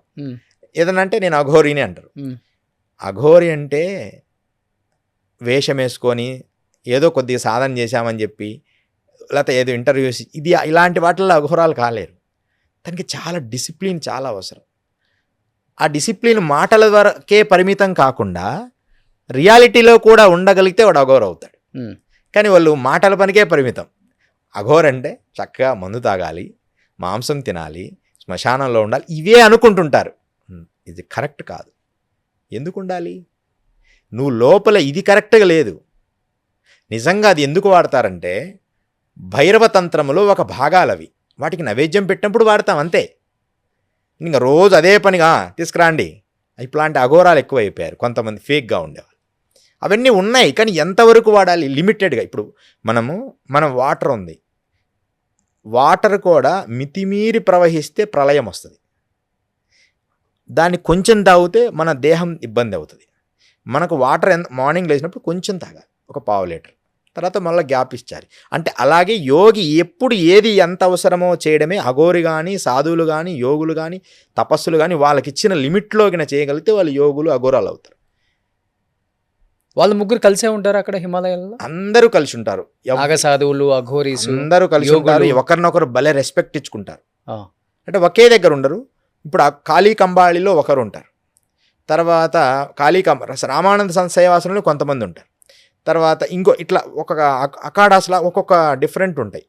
వాళ్ళ ప్లేసుల్లో వాళ్ళు ఉంటారు. కానీ ఎవరి ప్లేసుల్లో ఎవరైనా పోయి ఉండొచ్చు. ఇప్పుడు బర్ఫానీ బాబా కేదార్లో మనం వెళ్ళొచ్చు, మీకు చూపిస్తా. మనం ఎన్ని రోజులైనా ఉండొచ్చు అక్కడ. 6 నెలలు ఓపెన్ చేస్తే 6 నెలలు కూడా మనం ఆయన దగ్గర ఉండొచ్చు. చక్కగా మనకు ఉదయాన్నే అంత ఆహారము, అంత టీ అది ఇస్తారు. తపస్సు చేసుకోండి. అలా కాదు, భిక్షాటన చేయాలి, డబ్బు సంపాదించాలనే విషయంలో ఉన్న వాళ్ళు అఘోరాలు ఎలా అవుతారు? వేషానికి అఘోరం అనేది ధన సంపాదన కోసం కాదు. వచ్చేటప్పుడు రాని, ఒకవేళ నిజంగా వస్తే తీసుకోవచ్చు. ఎందుకంటే భిక్షం తీసుకోకపోతే ముందు నడవలేడు. కానీ ఇది ఎంత అవసరమో అంత తీసుకో. కానీ నేను విన్నాను, ఇప్పుడు ఈ స్టార్డమ్ తగ్గిన కొంతమంది సెలబ్రిటీస్ కానీ, పవర్లో లేని పొలిటీషియన్స్ కానీ, లేకపోతే బిజినెస్లో అపజయాలు వచ్చిన వాళ్ళు కానీ ఎక్కువ హిమాలయాస్కి వచ్చి యోగుల చేత కానీ, అఘోరుల చేత కానీ పెద్ద పెద్ద పూజలు చేయించుకుంటారు. మళ్ళీ వచ్చిన తర్వాత వాళ్ళు బౌన్స్ బ్యాక్ అవుతారు. ఇది చాలా వరకు జరిగింది, ఇది జరుగుతుంది, ఇప్పటికీ చేస్తున్నారు పూజలు అంటారు. నిజమా అండి? 100% నిజం. అలాంటి మా జీవితాల్లో కూడా చేసాం అట్లా. అవి పేర్లు చెప్పలేను కానీ. హీరోలకు చేశారా, పొలిటీషియన్స్కి చేశారా? చేశాను. హీరోయిన్లకు చేసాం, పెద్దవాళ్ళకి చాలా చాలా పెద్దవాళ్ళకి చేసాం, పొలిటీషియన్కి చేసాం. కానీ మేము ముఖ్యమంత్రి స్థాయి వ్యక్తులు కూడా వస్తారు అక్కడికి? ముఖ్యమంత్రి స్థాయి వ్యక్తులు కూడా వస్తారా? ముఖ్యమంత్రి స్థాయి వ్యక్తులు కాదులే కానీ హర్యానా రాష్ట్రానికి సంబంధించిన పెద్ద వాళ్ళు, అడిషనల్ సెక్రటరీ హర్యానా రాష్ట్రానికి సంబంధించిన వాళ్ళకు చేశాం. హర్యానా రాష్ట్రం మహేష్ అని హీరో ఉన్నాడు, హర్యానా రాష్ట్రం హీరో. ఆ. అతను ఎప్పుడు మా పరిధిలో చాలా చేపించుకున్నారు. మన తెలుగు వాళ్ళు కూడా వస్తుంటారా? తమిళ్, తెలుగు తెలుగు కొంచెం తక్కువ. అదే వస్తుంటారు. వస్తారు ఆ? అంటే సీక్రెట్ కొన్ని అడుగుతారు, నేను చేయను అంటాను అవి. ఆ. అంటే నేను కొన్ని డిసిప్లిన్స్ పెట్టుకున్నాను. ఆ డిసిప్లిన్ క్రాస్ కావడం నాకు ఇష్టం ఉండదు. నేను నా శిష్యుల్ని తయారు చేస్తున్నాను. ఇప్పుడు వాళ్ళతో ఏమన్నా భవిష్యత్తులో చేపిస్తాను కానీ నేను అవి చేయను. ఎందుకంటే వాళ్ళు ఏమని అడుగుతారంటే, రోషన్ గారు రియల్గా చెప్తున్నా, మీరు శక్తి తర్పణం చేయండి అని అడుగుతారు. అంటే ఏంటి? అంటే మా ఎనర్జీ లెవెల్స్లో మనకు పూర్తిగా ఎక్కువ పాస్ చేయండి అని. ఉమ్. అంటే నేను ఎంతకాలం, అంటే నేను ధనంకో అమ్ముడు పోలా, ఇంతకాలం నేను తపస్సు చేసిన శక్తి మీరు అడిగిన దానికి దారబోయాలా? చాలా సీక్రెట్గా జరుగుతుంది. హీరోయిన్స్లో చాలామంది శక్తి తర్పణ చేయించుకుంటారు. అది చాలా పవర్ఫుల్ వెపన్స్ అనమాట. అవి వేస్తే వాళ్ళు ఇంకా ఒక రేంజ్లో వెళ్ళిపోతారు. కానీ మేము ఎలా వాళ్ళకి కాంట్రాక్ట్ హిమాలయస్కి ఎలా వస్తారు? అంటే హిమాలయ ఫ్లైట్ దిగితేనే తెలిసిపోతుంది కదా. కొంతమంది ఎవరో ఉంటారు, వాళ్ళ ఫ్రెండ్స్ ఎంక్వైరీ చేయమంటారు, నెంబర్స్ ఏదో సేకరిస్తారు. ఇప్పుడు మనం ఇంటర్వ్యూ చేసినాక మీకే ఫోన్ వస్తుంది, మీరు అడిగితే ఖచ్చితంగా ఇవ్వాల్సి వస్తుంది నెంబర్. అట్లా ఏదో రూపంలో పట్టుకుంటారు. ఇలా కనపడితే, కనపడకపోతే ఏదో కాంటాక్ట్స్ ఉంటాయి. ఇప్పుడు బయటికి కనపడకున్న కాంటాక్ట్స్ ఎక్కువ ఉంటాయి గురువులకి. మీరు బయట అసలు ఊహించారు, అతను వచ్చాడా మీ దగ్గరికి అంటారు. డిసిప్లిన్, వాళ్ళు కూడా మామూలు వాళ్ళు కాదు, ఇతని డిసిప్లిన్ గలవాడే, ఇతన్ని మనం ఖచ్చితంగా ఇతని దగ్గరికి వెళ్తే మనం సక్సెస్ అవుతాం అనే వాళ్ళని వాళ్ళు ఎంచుకుంటారు. వాళ్ళ సర్కిల్ నుంచి ఎంచుకొని ఇంకా వారితో దగ్గర పిలిపించుకొని వారితో ఆ పూజ ఎన్ని చెప్తారు. డిసిప్లిన్ గల గురువులు డిసిప్లిన్గానే వాళ్ళకి గైడ్ చేస్తారు. అంటే అధర్మంగా చేయరు, ధర్మంగా చేసి వాళ్ళకు నువ్వు అవుతావు నాన్న. ఎలాంటి పూజలు ఉంటాయి అసలుకి? అంటే వాళ్ళ కూర్చోబెట్టే చేస్తారా హిమాలయాల్లో వాళ్ళ దగ్గరే? ఆల్మోస్ట్ కూర్చోబెట్టి ఖచ్చితంగా 1 డే అయినా కూర్చోవాలి వాళ్ళతో పాటు. ఆ చలిలో అయినా కూర్చోవాలి, మండుతున్న మంట ఎదురుగైనా కూర్చోవాలి. ఒక పర్సన్, రోషన్ గారు, ఒక పర్సన్ నన్ను అడిగారు. అంటే నేను అంతకుముందు చాలామందికి చేశాను ఇవి. అంటే నిజంగా అవసరం అంటే, పాపం కష్టాల్లో ఉన్నాడు కదా, ధర్మవంతుడు, నేను మెయిన్ ధర్మాన్ని చూస్తే ఎక్కువ ధర్మం. కానీ ఒక పర్సన్ అడిగితే నీకు నేను ఎందుకు చేయాలి అని. అప్పట్లో నేను కొంచెం గట్టిగా చెప్పేవాడిని, నేను ఎందుకు చేయాలి, చేయకపోతే మా కాంటాక్ట్స్ అన్నీ మేము ఆపేస్తాం, మీరు చెయ్యాలి మాకు అంటే. ఇట్లా బెదిరింపులు కూడా వస్తాయి. అంటే ఏం చేస్తారు వాళ్ళు? ఇప్పుడు డబ్బులు తీసుకొని యోగులు ఇంకెప్పుడు హిమాలయాల్లో ఉంటారు, డబ్బు కోసం అమ్ముడుపోరు. నిజమైన యోగులు, నిజమైన అఘోరీలు డబ్బు కోసం అమ్ముడుపోరు. వాళ్ళు సమాజ శ్రేయస్సు కొరకు, లేకపోతే భారతదేశం, ఈ ప్రపంచం అంతా అంతే వాళ్ళ కోసమే. యోగులు దగ్గర ధనం ఉందంటే, రియల్ యోగులకు చెప్తాను నేను, అది సంఘానికి సమాజానికే వెళ్తుంది. నేను కళ్ళారా చూశాను. లక్ష్మణ్ దాస్ అవధూత్ అని గంగోత్రిలో ఉండేవారు. వారు ఒక గవర్నమెంట్ని నడిపారు. అంటే సేవ కోసం అంటే అంత చేశారు. ఉత్తర భారతదేశంలో అందరికి ఫింక్షన్లు ఇచ్చాడు, అంటే యోగులందరికీ. ప్రతి నెల హరిద్వార్లో, ఋషికేశ్లో కొన్ని 100 మందికి 1000 రూపాయలు ఫింక్షన్ లాగా ఇచ్చారు. కార్డు తయారు చేసుకోవడం, లక్ష్మణ్ దాస్ కార్డ్, అవధూత కార్డ్. దాంట్లో ఫింక్షన్ అంటే ఆయనకు వచ్చిన లక్షల కోట్లు వచ్చిన డబ్బుని అందరికి పంచేవాడు. అంటే ఆయన పూజలు చేయించుకున్నారు, ఫలించిన తర్వాత ఆ డబ్బు ఆయనకు పంపిస్తారు. అది ఆయన ట్రస్ట్ ద్వారా అందరికి పంచేవారు. కానీ అసలు ఆయనకు ట్రస్ట్ అంటే కూడా తెలియదు. గంగోత్రిలో ఒక గుహలో ఎప్పుడు అమ్మవారి సాధన చేసుకుంటుంటారు. ఇప్పుడు ఈ మధ్య లేరులేండి, ఒక 5 years అయింది. కానీ అలాంటి యోగులు ఉన్నారు. ఇప్పుడు ఉందరకు సియారాం బాబా మొన్న కుంభమేళా తర్వాత ఆయన కాలం సిద్ధైక్యమంది. వారితో నేను ఎన్నో రోజులు జీవించాను. వారితో కూడా 10 రూపాయలు తీసుకుంటారు రోషన్ గారు. వచ్చిన భక్తుడి దగ్గర 10 రూపాయలు. ఒక గవర్నమెంట్ చేయలేని సేవలు చేశారు. ఓన్లీ 10 రూపీస్ తీసుకొని అందరికీ ఇల్లులు, బాత్రూమ్లు అన్నీ కట్టించారు. ఆ మధ్యప్రదేశ్ ఓంకారేశ్వర్ దగ్గర సియారాం బాబా 110-120 సంవత్సరాల యోగి ఆయన దీపం ఇలా వెలిగించి చాలా ఫేమస్ అయ్యారు. ఇట్లా వంగిపోయి ఉంటారనమాట, హనుమంతుల్లాగా. ఎంత వీళ్ళు ఇప్పుడు పెద్ద వాళ్ళు పూజలు చేయించుకుంటే 100 కోట్లు ఇస్తారా ఒక పూజకి? అట్లేమి ఇంత పెద్ద ఎత్తున చేయాలంటే వాళ్ళు ఎన్ని 100 కోట్లు ఇస్తే అంత అవసరం ఉండదు. కానీ అంటే కరెక్ట్గా వారి శక్తి ఎంతైనా వాళ్ళు ఇవ్వచ్చు. కానీ ఒక పూజ పర్ఫెక్ట్గా చేయాలనుకుంటే పెద్ద పూజలు కూడా ఉన్నాయి. మినిమంలో ఈ కలియుగానికి తగినట్టు ఒక 5 lakhs నుంచి ఒక 50 lakhs వరకు ఇవ్వచ్చు. ఎంత ఇస్తే అంత పరిణామంలోనే ఆ పూజ జరుగుతుంది. ఏదో ఉంటే 5-6-10 లక్షలు తీసుకుంటారేమో గురువులు, అంతే. ఎందుకంటే ఆ సిస్టమ్ కోసం కష్టపడతారు కాబట్టి. కానీ కృష్ణ గారు ఈ సభాముఖంగా ఒకటి చెప్పాలనుకున్నాను, అందరికీ తెలియాలి. ఒక్క విషయంలో మాత్రం ఇప్పుడు భారతదేశం గొప్ప స్థితిలో ఉంది. గతంలో యజ్ఞయాగాదులు చేయాలంటే వృత్తికులు అంటే మంచి వేదము తెలిసిన వాళ్ళు దొరికేవాళ్ళు కాదు. దొరికేవారు 1, 2, 5 మంది, 10 మంది. ఈరోజు 100 మంది అయిన పౌండరీకమని పెద్ద పెద్ద యజ్ఞ యాగాదులు అంటే 50 కోట్లు పెట్టి చేసే యాగాలు కూడా ఉన్నాయి ఇప్పుడు. అలాంటి యాగాలు కూడా చేసే వృత్తికులు ఇప్పుడున్నారు. మరి ఇదొక్క విషయంలో గోల్డెన్ టైమే. ఓకే, ఇదొక్క విషయంలోనే. ఎందుకంటే వృత్తికులు అలాంటి వాళ్ళు గతంలో మాకు అప్పుడు ఉండేవారు కాదు. 2000 ముందు ఒక 20 మంది 10 మంది అంతే. ఇప్పుడు 100 మంది అయినా సరే పర్ఫెక్ట్గా వేదాధ్యయనము చేసి మనస్ఫూర్తిగా యజ్ఞం చేసి వ్యామోహము లేకుండా చేసే పూజారులు ఇప్పుడు ఉన్నారు. ఏది ఈ వేదం నేర్చుకున్న వాళ్ళు. పురోహితులు కాదు, వారు వేరే, వాళ్ళు మామూలుగా పెళ్ళిళ్ళు అవి చేస్తుంటారు. వీళ్ళు ఇది కూడా చేస్తారు. కానీ వేదం అంత గొప్పగా నేర్చుకున్న వాళ్ళు ఇప్పుడున్నారు. ఎంత గొప్ప విషయం. మనం పౌండరీకం చేయాలంటే మనకు గతంలో ఎంతో కష్టం. ఇప్పుడు అలా కాదు, కరెక్ట్గా దొరుకుతారు. మనం అమౌంట్ మనం కొంచెం ఇంకోటి మనం ధనం సమకూర్చినా వాళ్ళు చేయమనగానే చేయరు.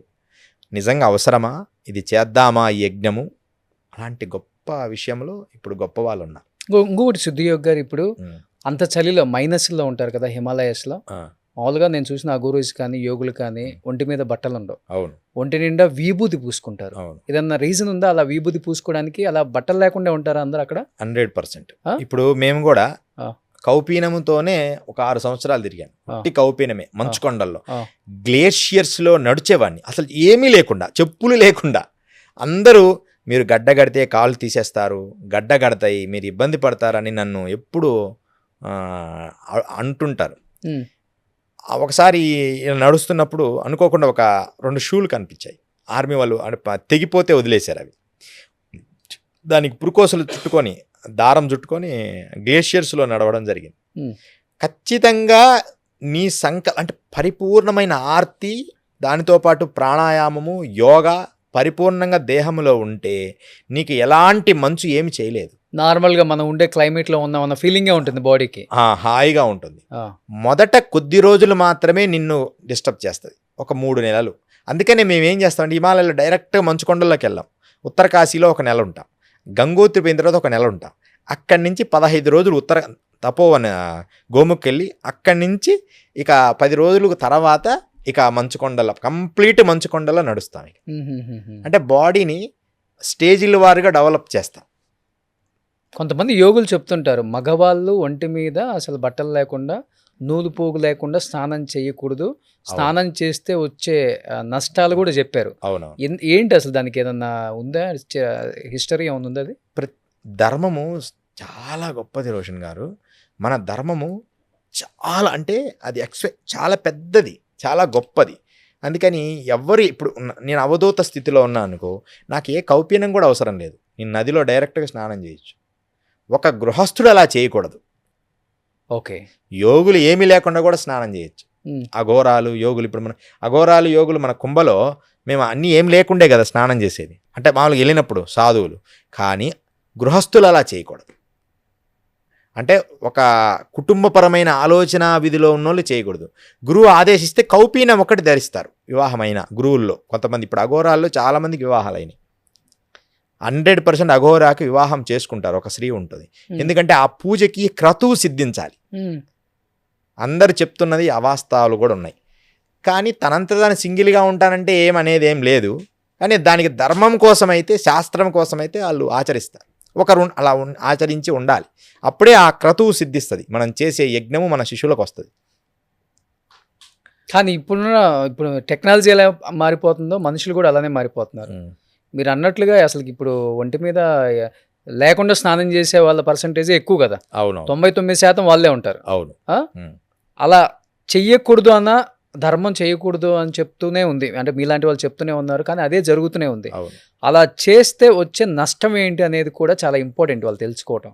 100% నదిలో, జీవనదిలో కౌపీనము కానీ ఏదైనా అంగవస్త్రము కట్టుకొని స్నానం ఆచరించాలి. లేకపోతే ఖచ్చితంగా వాళ్ళకి కొన్ని కర్మలు అంటి తీరతాయి. వాళ్ళకి మొదట అంటే కర్మలు వస్తాయి వాళ్ళకి, చర్మరోగాలు, వ్యాధులు, డైరెక్ట్గా కొన్ని ఏదన్నా బ్యాక్టీరియాస్ డిస్టర్బెన్స్ అలా జరుగుతాయి. అందుకని ఖచ్చితంగా వాళ్ళు అంటే మనం నమ్మితే నరకలోకాలకు కూడా పోతారు. ఎందుకంటే ఒక నదిని జీవనది, మంచినీళ్ళు జీవనదిని నువ్వు ఎలాగంటే అలా స్నానం చేయకూడదు కదా. నాట్ ఓన్లీ నదులు, ఇళ్లలో బాత్రూంలోనైనా అంగవస్త్రం ఖచ్చితంగా ఉండాలి. అది కట్టుకోకుండా చేస్తే వ్యాధులు వచ్చే ప్రమాదం ఉంది. రెండోది ఏంటంటే కొన్ని కర్మలు వస్తాయి వారికి. అంటే ఎలాంటి కర్మలు చెప్పొచ్చు? అంటే సభాముఖంగా అది చెప్పకూడదు అని, అంటే వాళ్ళకి ఇంకా జీవితంలో కొన్ని నష్టాలు, ధనం పోగొట్టుకుంటారు, ధనము నష్టపోతారు. ఖచ్చితంగా అంగవస్త్రం లేకుండా స్నానం చేస్తే ధనాన్ని కోల్పోతారు. ఫస్ట్ ధనముతో పాటు మానసిక సంతోషాన్ని కూడా కోల్పోతారు. ఒక బాడీ మీద ఈ భాగం చాలా నీట్గా టైట్గా నీట్గా ఉండాలి, దానికి ఒక అంగవస్త్రం ఉండాలి. మిగతా భాగం వేరు, ఆ భాగం వేరు, చాలా సెన్సిటివ్గా ఉంటుంది. దాన్ని మనం ఇష్టానుసారంగా అలా చేయకూడదు. కానీ శాస్త్రాల్లో రకరకాలుగా చెప్తూ వచ్చారు. అంటే పాపాలు వస్తాయి, నరకలో పోతారు, ఎన్నో జన్మలు ఇలా పుట్టాలి, అదంతా మనకు ఈ పురాణంలో వస్తుంది, గరుడ పురాణంలో. అవన్నిటికంటే ఇప్పుడు మనం ఏం చేయాలంటే అలా చేయకూడదు, అంతే అంతే అంతే. అంటే గట్టిగా చెప్పాలి, అది చేయకూడదు, దానికి ఇలాంటి అని మనం భయపెట్టకూడదు ప్రజల్ని. ఇప్పుడు మీరు అన్నారు అఘోరీలు అందరూ కూడా పెళ్లి చేసుకోవాల్సిందే, పెళ్లి చేసుకుంటేనే ఆ ఆచారంలో మంచిది అన్నారు. యోగులు కూడా అందరు పెళ్లి చేసుకుంటారా? వాళ్ళకి కుటుంబం, పిల్లలు అందరూ అందరికీ వివాహాలు ఉన్నాయి. ఏ ఋషులకి వివాహం కాలేదు చెప్పండి? సనక సనందాదులు తప్ప. వాళ్ళు బ్రహ్మమానస పుత్రులు, నారదుడు బ్రహ్మమానస పుత్రుల వరకు తప్ప మిగతా వాళ్ళందరికీ, వశిష్ఠులకు అయిందా, దుర్వాసులకు అయిందా, విశ్వామిత్రుడికి అయిందా, అందరికి అంతే. ఆ కాలం అగస్యుల వారికి అయిందా? ఋషుల సాంప్రదాయాలు అందరికీ అయినాయి. కానీ కలియుగం వచ్చిన తర్వాత ఆయుష్ పరిణామం తగ్గింది. అప్పుడేంటంటే 3 యుగాలు బతికారు ఈ ఋషులందరూ. 3 యుగాలు ఉన్నారు. 3 యుగాలు ఉన్నప్పుడు వారికి ఇది ఏమో 60 సంవత్సరాలేగా. ఇప్పుడు ఈ జీవితం ఎంత ఉంటుందో ఒక 60 సంవత్సరాలు ఉంటారు.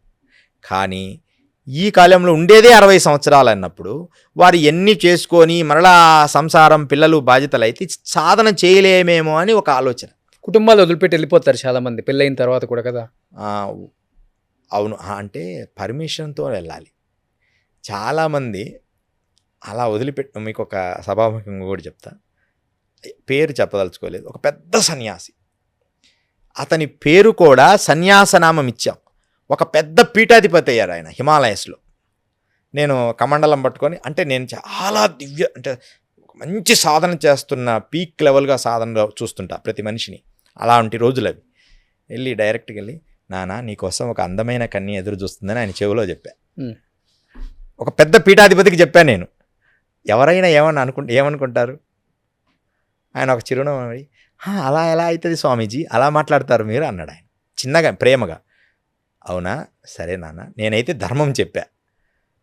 తర్వాత వారి గురువు గారు వచ్చి, నీ సన్యాసం ఈరోజు తీసేస్తున్నాను అని చెప్పి ఆయన నదిలోకి తీసుకెళ్ళి ఆ కాషాయం తీసి తెల్లవస్త్రం కట్టి ఆయన్ని మరలా పంపించేసి పెళ్లి చేసుకోవడానికి ప్రోత్సహించారు. ఆయన పెళ్లి చేసుకొని 2 పిల్లలుగా అన్నాడు. ఇప్పుడు సన్యాసము పెద్ద ఒక 200-300 శిష్యులు, పెద్ద పీఠాదిని అలంకరించిన తర్వాత కూడా నేను క్లియర్గా చెప్పా. నేను వెళ్ళి అంటే ఎలా తెలుస్తుంది అంటే భవిష్యత్తు మనకు తెలిసిపోతుంది, ఏం జరగబోతుంది. ఆయన తర్వాత ఒకసారి కలిసినప్పుడు ఎంత సంతోషపడినాడో. గురుదేవా, మీరు చెప్పిన తర్వాత చాలా హాయిగా ఉంది, ఇప్పుడు చాలా సంతోషంగా ఉన్నా. అంతకుముందు కొంత లోటు ఉండేది నా మనస్సు, ఇప్పుడు చాలా మంచి పర్సన్ని సెలెక్ట్ చేశాడు గురువుగారు కూడా. తపస్సు చేసుకోవడానికి అనుకూలమైన వ్యక్తిని సెలెక్ట్ చేస్తారు. ఓకే. ఇంతకుముందు జ్యోతిష్యము మన పుట్టిన జన్మ నక్షత్రము లేకపోతే పుట్టిన తేదీ ప్రకారం చెప్పేవాళ్ళు. ఈ మధ్యకాలంలో కొంతమంది కేవలం వాయిస్ విని చెప్తున్నారంట, మనిషిని చూసి చెప్తున్నారంట. నిజమా గురూజీ? నిజమే. అయితే ఏమైందంటే అది అంత యోగకరమైనది కాదు. వాళ్ళు శ్మశానంలో సాధన చేస్తారు 100%. అది కర్ణమాతంగో కర్ణపిచాసో సాధన చేస్తారు. సాధన చేసి దానివల్ల ఉపయోగం ఏంది రోషన్ అంటే వాళ్ళ కష్టం తీర్చరు. నేను ఛాలెంజ్ చేసి చెప్తా, ఎవరైనా అలా చెప్పిన తర్వాత వాళ్ళ కష్టాన్ని మీరు తీర్చారా? కష్టం తీర్చరు. రోషన్కి ఇలా ఉంది, ఒక కారు ఉంది, ఒక ఇల్లు ఉంది, ఒక ఫ్యామిలీ ఉంది, పిల్లలు ఉండరు, ఇంతవరకే చెప్తాడు.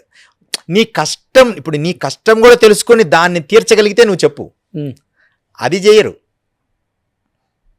నేననేది ఏంటంటే అది చేయగలిగినప్పుడు నువ్వు చెప్పు. ఇప్పుడు చెవులో నేను నీ సీక్రెట్స్ చెప్తా. ఇప్పుడు ఒక సిద్ధయోగి గురువుగారు వస్తున్నారు, ఈయన ఇది అని నీకు అన్ని వివరాలు ముందు ఇచ్చాను, నువ్వు అడిగావు అనుకో. సపోజ్ ఏదన్నా ముందే తెలుసుకున్న ఇన్ఫర్మేషన్ చెప్పడం వల్ల ఏం ఉపయోగం? ఓకే.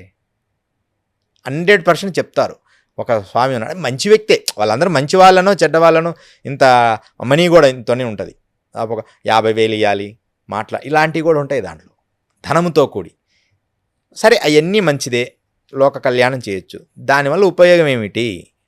నువ్వు చెప్తావు, చెప్పే శక్తి వస్తుంది. కర్ణమాతంగి కానీ కర్ణపిచాచి చేస్తే చెవులో వచ్చి గొనుగుతుంటుంది. అది వచ్చి గొనిగంగానే ఎదుటివాడు రాగానే అన్నీ చెప్తుంది. చెప్పడం వల్ల ఉపయోగం ఉంది, దాని కర్మ నివారణ చెయ్యాలి అతను. అది ఒక్క ఆధ్యాత్మిక గురువుకు మాత్రమే సాధ్యమవుద్ది. ఉపాయం చెప్తాడు. మా గురువుగారు నన్ను భారత పర్యటన చేయన్నారు. నా దివ్యశక్తి అంతా, నీ దివ్యశక్తి నేను తీసుకుంటున్నానా కొంతకాలం, నువ్వు భారత పర్యటన చేయాలి అన్నారు. సరే గురుదేవ, భారత పర్యటన నువ్వు బయటికి వెళ్ళాలి అన్నారు. ఒక కష్టం రాబోతుంది, ఆ కష్టం ఎలా తొలగించుకోవాలి అని అన్నారు. అంటే ఏంది గురుదేవ, ఏం చేయమంటావు అంటే, నువ్వు భారత పర్యటన చెయ్యి అన్నారు. సరే చేస్తాను, ఏదైనా మంచి సలహా చెప్పనంటే ఇదే సలహా, 16,000 కిలోమీటర్లు నడువు, అదే నేను ఇచ్చే నీకు సలహా అన్నాడు. ఎవరన్నా అది సలహా అనుకుంటారా? ఏమైంది? నేను కష్టాలు అనుభవిస్తూ భారత పర్యటన చేస్తున్నప్పుడు పుణ్యక్షేత్రాల చుట్టూ తిరగడం వల్ల ఈ కష్టాలు పోతున్నాయి, ఒక పక్క పుణ్యం యాడ్ అవుతుంది, అంటే స్పిరిచువల్ ఎనర్జీ యాడ్ అవుతుంది. ఏకకాలంలో అలా డిజైన్ చేశారు. అదే కష్టం వచ్చినప్పుడు ఒకే దగ్గర కూర్చున్నాడు అనుకో, మనిషి ఎదగలేడు. మనిషి కష్టం వచ్చిందని ఒకే స్థలంలో కూర్చుంటే వాడు ఎదగలేడు. ఆ కష్టాన్ని ఎదిరించి ఇంకొక స్థలంలోకైనా వెళ్ళి ఎదగాలి. మనం వెళ్తుండాలి, అక్కడ ఫ్లో అయిపోవాలి. నువ్వు ఒక దగ్గరే ఉండి కష్టం వచ్చిందని అక్కడే కష్టం ఉంటే ఆ కష్టాన్ని నుంచి ముందుకు వెళ్ళలేవు. ఇప్పుడు మిమ్మల్ని యోగి అనొచ్చా, లేకపోతే ఖచ్చితంగా గోరి అనొచ్చా? ఖచ్చితంగా యోగి అని అనాలి. యోగి అనాలి. స్వామి సిద్ధయోగని గురువుగారు స్వయంగా మాకు నామకరణం చేశారు. అంటే మీకు కూడా పేర్లు మారుస్తూ ఉంటారు ఎప్పుడు? ఇది లాస్ట్. ఇది అంటే దీని తర్వాత ఇంకొక పేరు ఉంది నాది. ఎన్నిసార్లు మారుస్తారు? మొత్తం 4 సార్లు మారుస్తారు. ఎప్పుడెప్పుడు? బాల్యంలో ముందు బ్రహ్మచారిగా ఒకటి, ఆ బ్రహ్మచారి కొంచెం యోగ శక్తిని తోడైతే యోగిగా మారుతుంది. దాని తర్వాత అది యోగి అయిపోయిన తర్వాత వాడి ఫుల్ఫిల్గా అన్ని శ్రీ విద్యకు ముందు ఒక యోగి ఒక నామం వస్తుంది. దాని తర్వాత గృహస్థ సన్యాసం అని ఒకటి ఇస్తారు. అంటే శ్రీ విద్యోపాసనలో ఇంకొక మెట్టు ఉంటుంది. శ్రీ విద్య ఇదందరికీ కొంచెం తెలివిగా ఈ శాస్త్రం తెలిసిన వాళ్ళకి క్లియర్గా తెలుస్తుంది నేను చెప్పినవి. తర్వాత శ్రీ విద్యోపాసనలో ఒక పేరు వస్తుంది. మా గురువుగారి పేరు ఇప్పుడు శ్రీ విద్యలో ఒక పేరు సపరేట్గా ఒక నామకరణం వస్తుందన్నమాట. శ్రీ విద్యానందనాథ అని మా గురువుగారి పేరుంది. నాకు శ్రీ విద్యోపాసన నేర్పించిన గురువు. అయితే ఈ పేరునే అందరికీ ఈ శ్రీ విద్యానందనాథ, శ్రీ ఆనందనాథ ఇలా రకరకాల పేర్లు, అంతర్ముఖానందనాథ అని శ్రీ విద్యలో చివరి పేరు ఇస్తారు. ఆ తర్వాత వాడి పరిపూర్ణ పక్వమైన గురువు అయినట్టు అనమాట ఆ పేరు ఇస్తే. ఓకే. లాస్ట్ 4వ సారి, ఇంకా 4వ సారి పెట్టిన తర్వాత 3 సార్లే. ఒక్కోసారి మధ్యలో ఇంకొక పేరు కూడా యాడ్ అవుతుంది కొన్ని సందర్భాల్లో, వాళ్ళు ఆచరించిన విధానాన్ని బట్టి 3 సార్లు పేరు మారుతుంది. 1, 2 బ్రహ్మచారి, దాని తర్వాత బ్రహ్మచారి నామం తర్వాత యోగం తర్వాత సన్యాసం. ఓకే. సో బట్ మీకు పెళ్ళైపోయిందా గురూజీ? అంటే ఈ వివాహ మార్గంలోనే ఉంటాం ఖచ్చితంగా. గురువుగారు సన్యాసం 3వ తీసుకుంటే మరి కుటుంబ వ్యవస్థ అప్పుడు కష్టం అవుతుంది కదా మరి? ఖచ్చితంగా గురువుగారు ఆదేశానుసారమే జరుగుతాయి అవన్నీ. అంటే మీరు ముందు బ్రహ్మచార్యంగా ఉన్నప్పుడే పెళ్లి చేసుకున్నారా, లేకపోతే అట్లేం లేదు? గురువుగారు ఆదేశానుసారమే జరుగుతుంది. ఆయనే చూపిస్తారా ఎవరిని చేసుకోవాలి? అన్ని డిక్లరేషన్ అయిపోయి ఉంటాయి రోషన్ గారు. ఈ ముందే వారు గురువుగారు అన్ని వివరాలు చెప్తారు. దాన్ని అది అన్ని కూడా కాలాంతరాల్లో మీకు తెలియచేస్తాం. అది అంత పెద్ద విషయం కాదు అది. అంటే పెళ్ళై పిల్లలు కూడా ఉన్నారు మీకు? పిల్లలు అవన్నీ అని కాదు. అసలు భార్య పిల్లలు వీటి విషయం కంటే గురువుగారు నిర్ణయం చేసినప్పుడు అది మనం రిలీజ్ చేసుకోవాలి. ఓకే. వారు ఇంకా పర్మిషనింగ్ లేదు. అది కూడా వాళ్ళు చెప్పినప్పుడే చెప్పాలి. ఆ పర్మిషన్ అంతా గురువు పర్మిషనే. అలా ఉంటేనే వాడు గురువు, శిష్యుడు అవుతాడు, వాడు గురువు అవుతాడు. నాకు జ్ఞానం ఉంది నేను అంటే అలా మాట్లాడకూడదు. ఇప్పుడు ఇందాక కూడా కొన్ని విషయాల్లో ఆ పేరు చెప్పడానికి కూడా మీరు గమనించాలి లేదో, అంటే అది ఎంతవరకు చెప్పాలో అంతవరకే మేము చెప్పవలసింది ఉంటుంది. ఇప్పుడు యోగులు ఇన్ని సంవత్సరాల నుంచి మీరు అంటే చేస్తున్నారు కాబట్టి ఇంత ధ్యానం, అంటే దేవుడు ఉన్నాడు అని బలంగా నమ్మని వాళ్ళకి ఏం చెప్తారు? అసలు మీకు ఉన్నారని మీకు ఎప్పుడు అనిపించింది వెళ్ళిన తర్వాత? అసలుకి ప్రశ్న గొప్పదే. దేవుడు ఉన్నాడని మేము విశ్వసిస్తాం, కానీ వాడు విశ్వసించాడు. వాని కోసం మనం దివ్యత్వాన్ని ప్రదర్శించాల్సిన పని లేదు. ఉమ్. ఒకటి. రెండోది, దేవుడు ఉన్నాడో లేదో అని పక్కన పెడితే ముందు హ్యూమెన్గా బతకడం నేర్చుకోవాలని మా గురువుగారు చెప్తారు. ఉమ్. మనిషి మనిషిలాగా పోతే వాడు దేవుడు. అబ్బా ఈయన దేవుడిలాగా నన్ను రక్షించాడరా. ఇప్పుడు మనం ఎవరైనా సహాయం చేస్తే వీడు దేవుడిలాగా రక్షించారా అంటే ఒక హ్యూమెన్ లాగా బతకడం అనేది తగ్గిపోయింది రోషన్ గారు ప్రపంచం. అది ఒక్కటి మనం సాధించగలిగితే, మంచి గురుకులాలు పాతకాలంలో ఎలా ఉన్నారు, పద్ధతులు ఎలా ఉన్నాయి, ఎలాంటి వాళ్ళని గౌరవించాలి, మనం ఎలా ఉండాలి, వినయంగా ఉండాలి, పొల్యూషన్ చేయకూడదు, నేచరు నాశనం చేయకూడదు, ఇలాంటివన్నీ చేయగలిగితే ఖచ్చితంగా మరలా మంచి యుగాన్ని మనం చూస్తాం. కానీ ఆ స్థితిలో కనిపించడం లేదు. అసలు గుడ్డలు చింపుకొని తిరుగుతున్నారు ప్రపంచం అంతా. అంటే చాలా, అంటే అది అవసరమో లేదో తెలియని కొండ విధ్వంస స్థాయికి వెళ్తాం. వాళ్ళకు కూడా తెలియదు అది ఎందుకు అలా చేస్తున్నారు. ఏమన్నా అవగాహన అంటే మీకు వచ్చిందా గురూజీ? అంటే మీరు తక్కువ వస్తూ ఉంటారు కాబట్టి బయటికి. ఇప్పుడు ఇల్లీగల్ అఫైర్స్ ఎక్కువైపోయాయి. భర్త భార్యని చంపటం అవును ఒకప్పుడు అవును ట్రెండ్. ఇప్పుడు కొత్త ట్రెండ్ ఏంటంటే భార్య భర్తను చంపడం కొత్త ట్రెండ్. అవును. అంటే లవర్ కోసం పిల్లల్ని చంపడం, రకరకాల. అవును. లేకపోతే లవరు వైఫ్ కలిసి రకరకాల హస్బెండ్ పిల్లల్ని చంపేయటం. పెళ్లి చేసుకుంటున్నాం అంటే వాడు పెళ్లి కాకముందే వాడిని లవర్ని చంపేయటం, అంటే భర్తను చంపటం. రకరకాలుగా కుక్కర్లలో పెడుతున్నారు, డ్రమ్ములలో పెడుతున్నారు, ఇంట్లోనే పాతి పెడుతున్నారు. ఇంత దారుణాలు మన 2 తెలుగు రాష్ట్రాలలో మనం చూడాల్సిన పరిస్థితికి వచ్చేసింది. అంటే చెప్తాం కదా, వావి వరుసలు లేవు. అవును. పిన్నులతో అత్తలతో అఫైర్స్. అంటే మా ఛానల్లో చూస్తున్నాను నేను కూడా. ఎందుకు ఇంత దారుణమైన పరిస్థితులు? స్టార్టింగే చెప్పేశాను, చాలా దారుణాలు మనం చూడబోతున్నాం. మనిషిలాగా ఉండడం లేదని. 100% వీళ్ళందరికీ ఎలా జాగ్రత్త పడాలి ఇంకా అసలు? వీళ్ళ 100% మీరు పెళ్ళిళ్ళు చేసుకోవాల్సిన పని లేదు. నిజంగా ఆలోచన చేసుకుంటేనే చేసుకోండి, అన్నీ అవగాహన చేసుకొని. 30 ఏళ్ల తర్వాత వాడు పెళ్లి చేసుకుంటే ఈ 30 సంవత్సరాల్లో వాళ్ళ మానసిక పరిపక్వత ఎలా ఉండేది? అంతకుముందు 23 ఏళ్ళకి చేసుకునేవాళ్ళు. ఇప్పుడు జాబు అన్నీ సెటిల్ అయ్యడానికి 30 ఏళ్ళు అవుతుంది. 35 ఏళ్ళు అయ్యేటప్పటికి ఈ 35 సంవత్సరాల్లో వాడు గతకాలం నుంచి ఎన్ని సంబంధాలను కొనసాగించాడు. ఆ తర్వాత ఒక వివాహం అనే బంధం వచ్చిన తర్వాత అవన్నిటిని కట్ చేయలేకపోయి మళ్ళీ వీటికి దగ్గర అవుతారు. అప్పుడు వీటికి దగ్గర అయినప్పుడు అవన్నీ కొత్తగా వచ్చింది కాబట్టి దాన్ని దానికి అడ్జస్ట్ కావడానికి టైం పడుతుంది కదా. ఆ టైం వీరు ఇయ్యరు అనమాట. ఒక మ్యారేజ్లో భార్యాభర్తలు ఇద్దరికి టైం ఇయ్యరు. ఇద్దరు చేసుకున్నారు, ఇద్దరి మనస్తత్వాలు కలవడానికి సమ్ టైం కావాలి. మినిమం 5-6 ఇయర్స్ కావాలి. ఈ 6 ఇయర్స్ ఒకరినొకరు అడ్జస్ట్ చేసుకోవడానికి ట్రై చేయడంలోనే టైం సరిపోతుంది. అప్పుడు కానీ వాళ్ళిద్దరి మనసులు ఓహో ఒకటే అని అర్థం కాదు. ఆ టైం లోపనే వీళ్ళు ఆవేశానికి గురైపోయి అసలు నన్ను నువ్వు అర్థం చేసుకోలేకపోతున్నామని ఇంక పాత వాటిని మళ్ళీ తవ్వుతారు. అంటే లేట్ మ్యారేజెస్ వల్ల పాత ఎఫైర్స్ ఎక్కువైపోతున్నాయి. పెళ్ళైన తర్వాత ఈ ఎఫైర్లు కంటిన్యూ అవుతున్నాయి. అన్నట్లుగా ఇంతకుముందు 22-23కి మగవాడికి పెళ్ళి అయిపోయేది. అవును. 18, 19, 20 లోపు ఆడవాళ్ళకి అయిపోయేది. 36 ఏళ్ళు జరగల కొడుకులు పెద్ద వాళ్ళు సై వీళ్ళకి హెల్ప్ చేస్తుంటారు. అవును. ఇప్పుడు అబ్బాయికి 34-35 వస్తేనే పెళ్ళి అవుతుంది, అమ్మాయికి మినిమం 30-31. అవునవును. అలాంటి స్థితిలో వీళ్ళు ఇలా తయారవుతున్నారు. అందుకని మ్యారేజ్ అని కాదు, నేను అంటాను మ్యారేజ్ కంటే కూడా మంచి కమిట్మెంట్ ఉంటే మ్యారేజ్ కంటే గొప్పది అంటే రానున్న కాలంలో. కానీ మ్యారేజ్ అనేది సనాతనం చెప్పిన ధర్మం. అసలు మనుషులాగా బతికే చాలు. ఈ మ్యారేజ్లు, ఈ పిల్లలు, ఇవన్నిటికంటే మనిషిలాగా బ్రతికే జ్ఞానాన్ని ఒక గురుకులంలాగా పూర్వంలాగా ఇట్లా ఉండాలి, ఇలా మనం సాంప్రదాయం పంచకోశాలు, మనం మంచి ఆహారం తినాలి, ఏం ఆహారం తీసుకుంటున్నామో అదే భావన కలుగుతుంది. పెళ్లి పిల్లలు లేకపోతే సృష్టి ఆగిపోతుంది కదా అసలు. ఇప్పుడున్న టైంలో సృష్టి ఆగాల్సిన స్థితి ఏం లేదు. రాజకీయ నాయకులు కూడా అందరూ ఒకళ్ళొద్దు నలుగురిని వాళ్ళు ముందు అయిన తర్వాత వీళ్ళకి చెప్పానా? ఎవరైతే మనకు చెప్పారో ముందు వాళ్ళు ఒక 5 మందిని కనిన తర్వాత మిగతా వాళ్ళకి బోధించమనండి, అంతే కదా.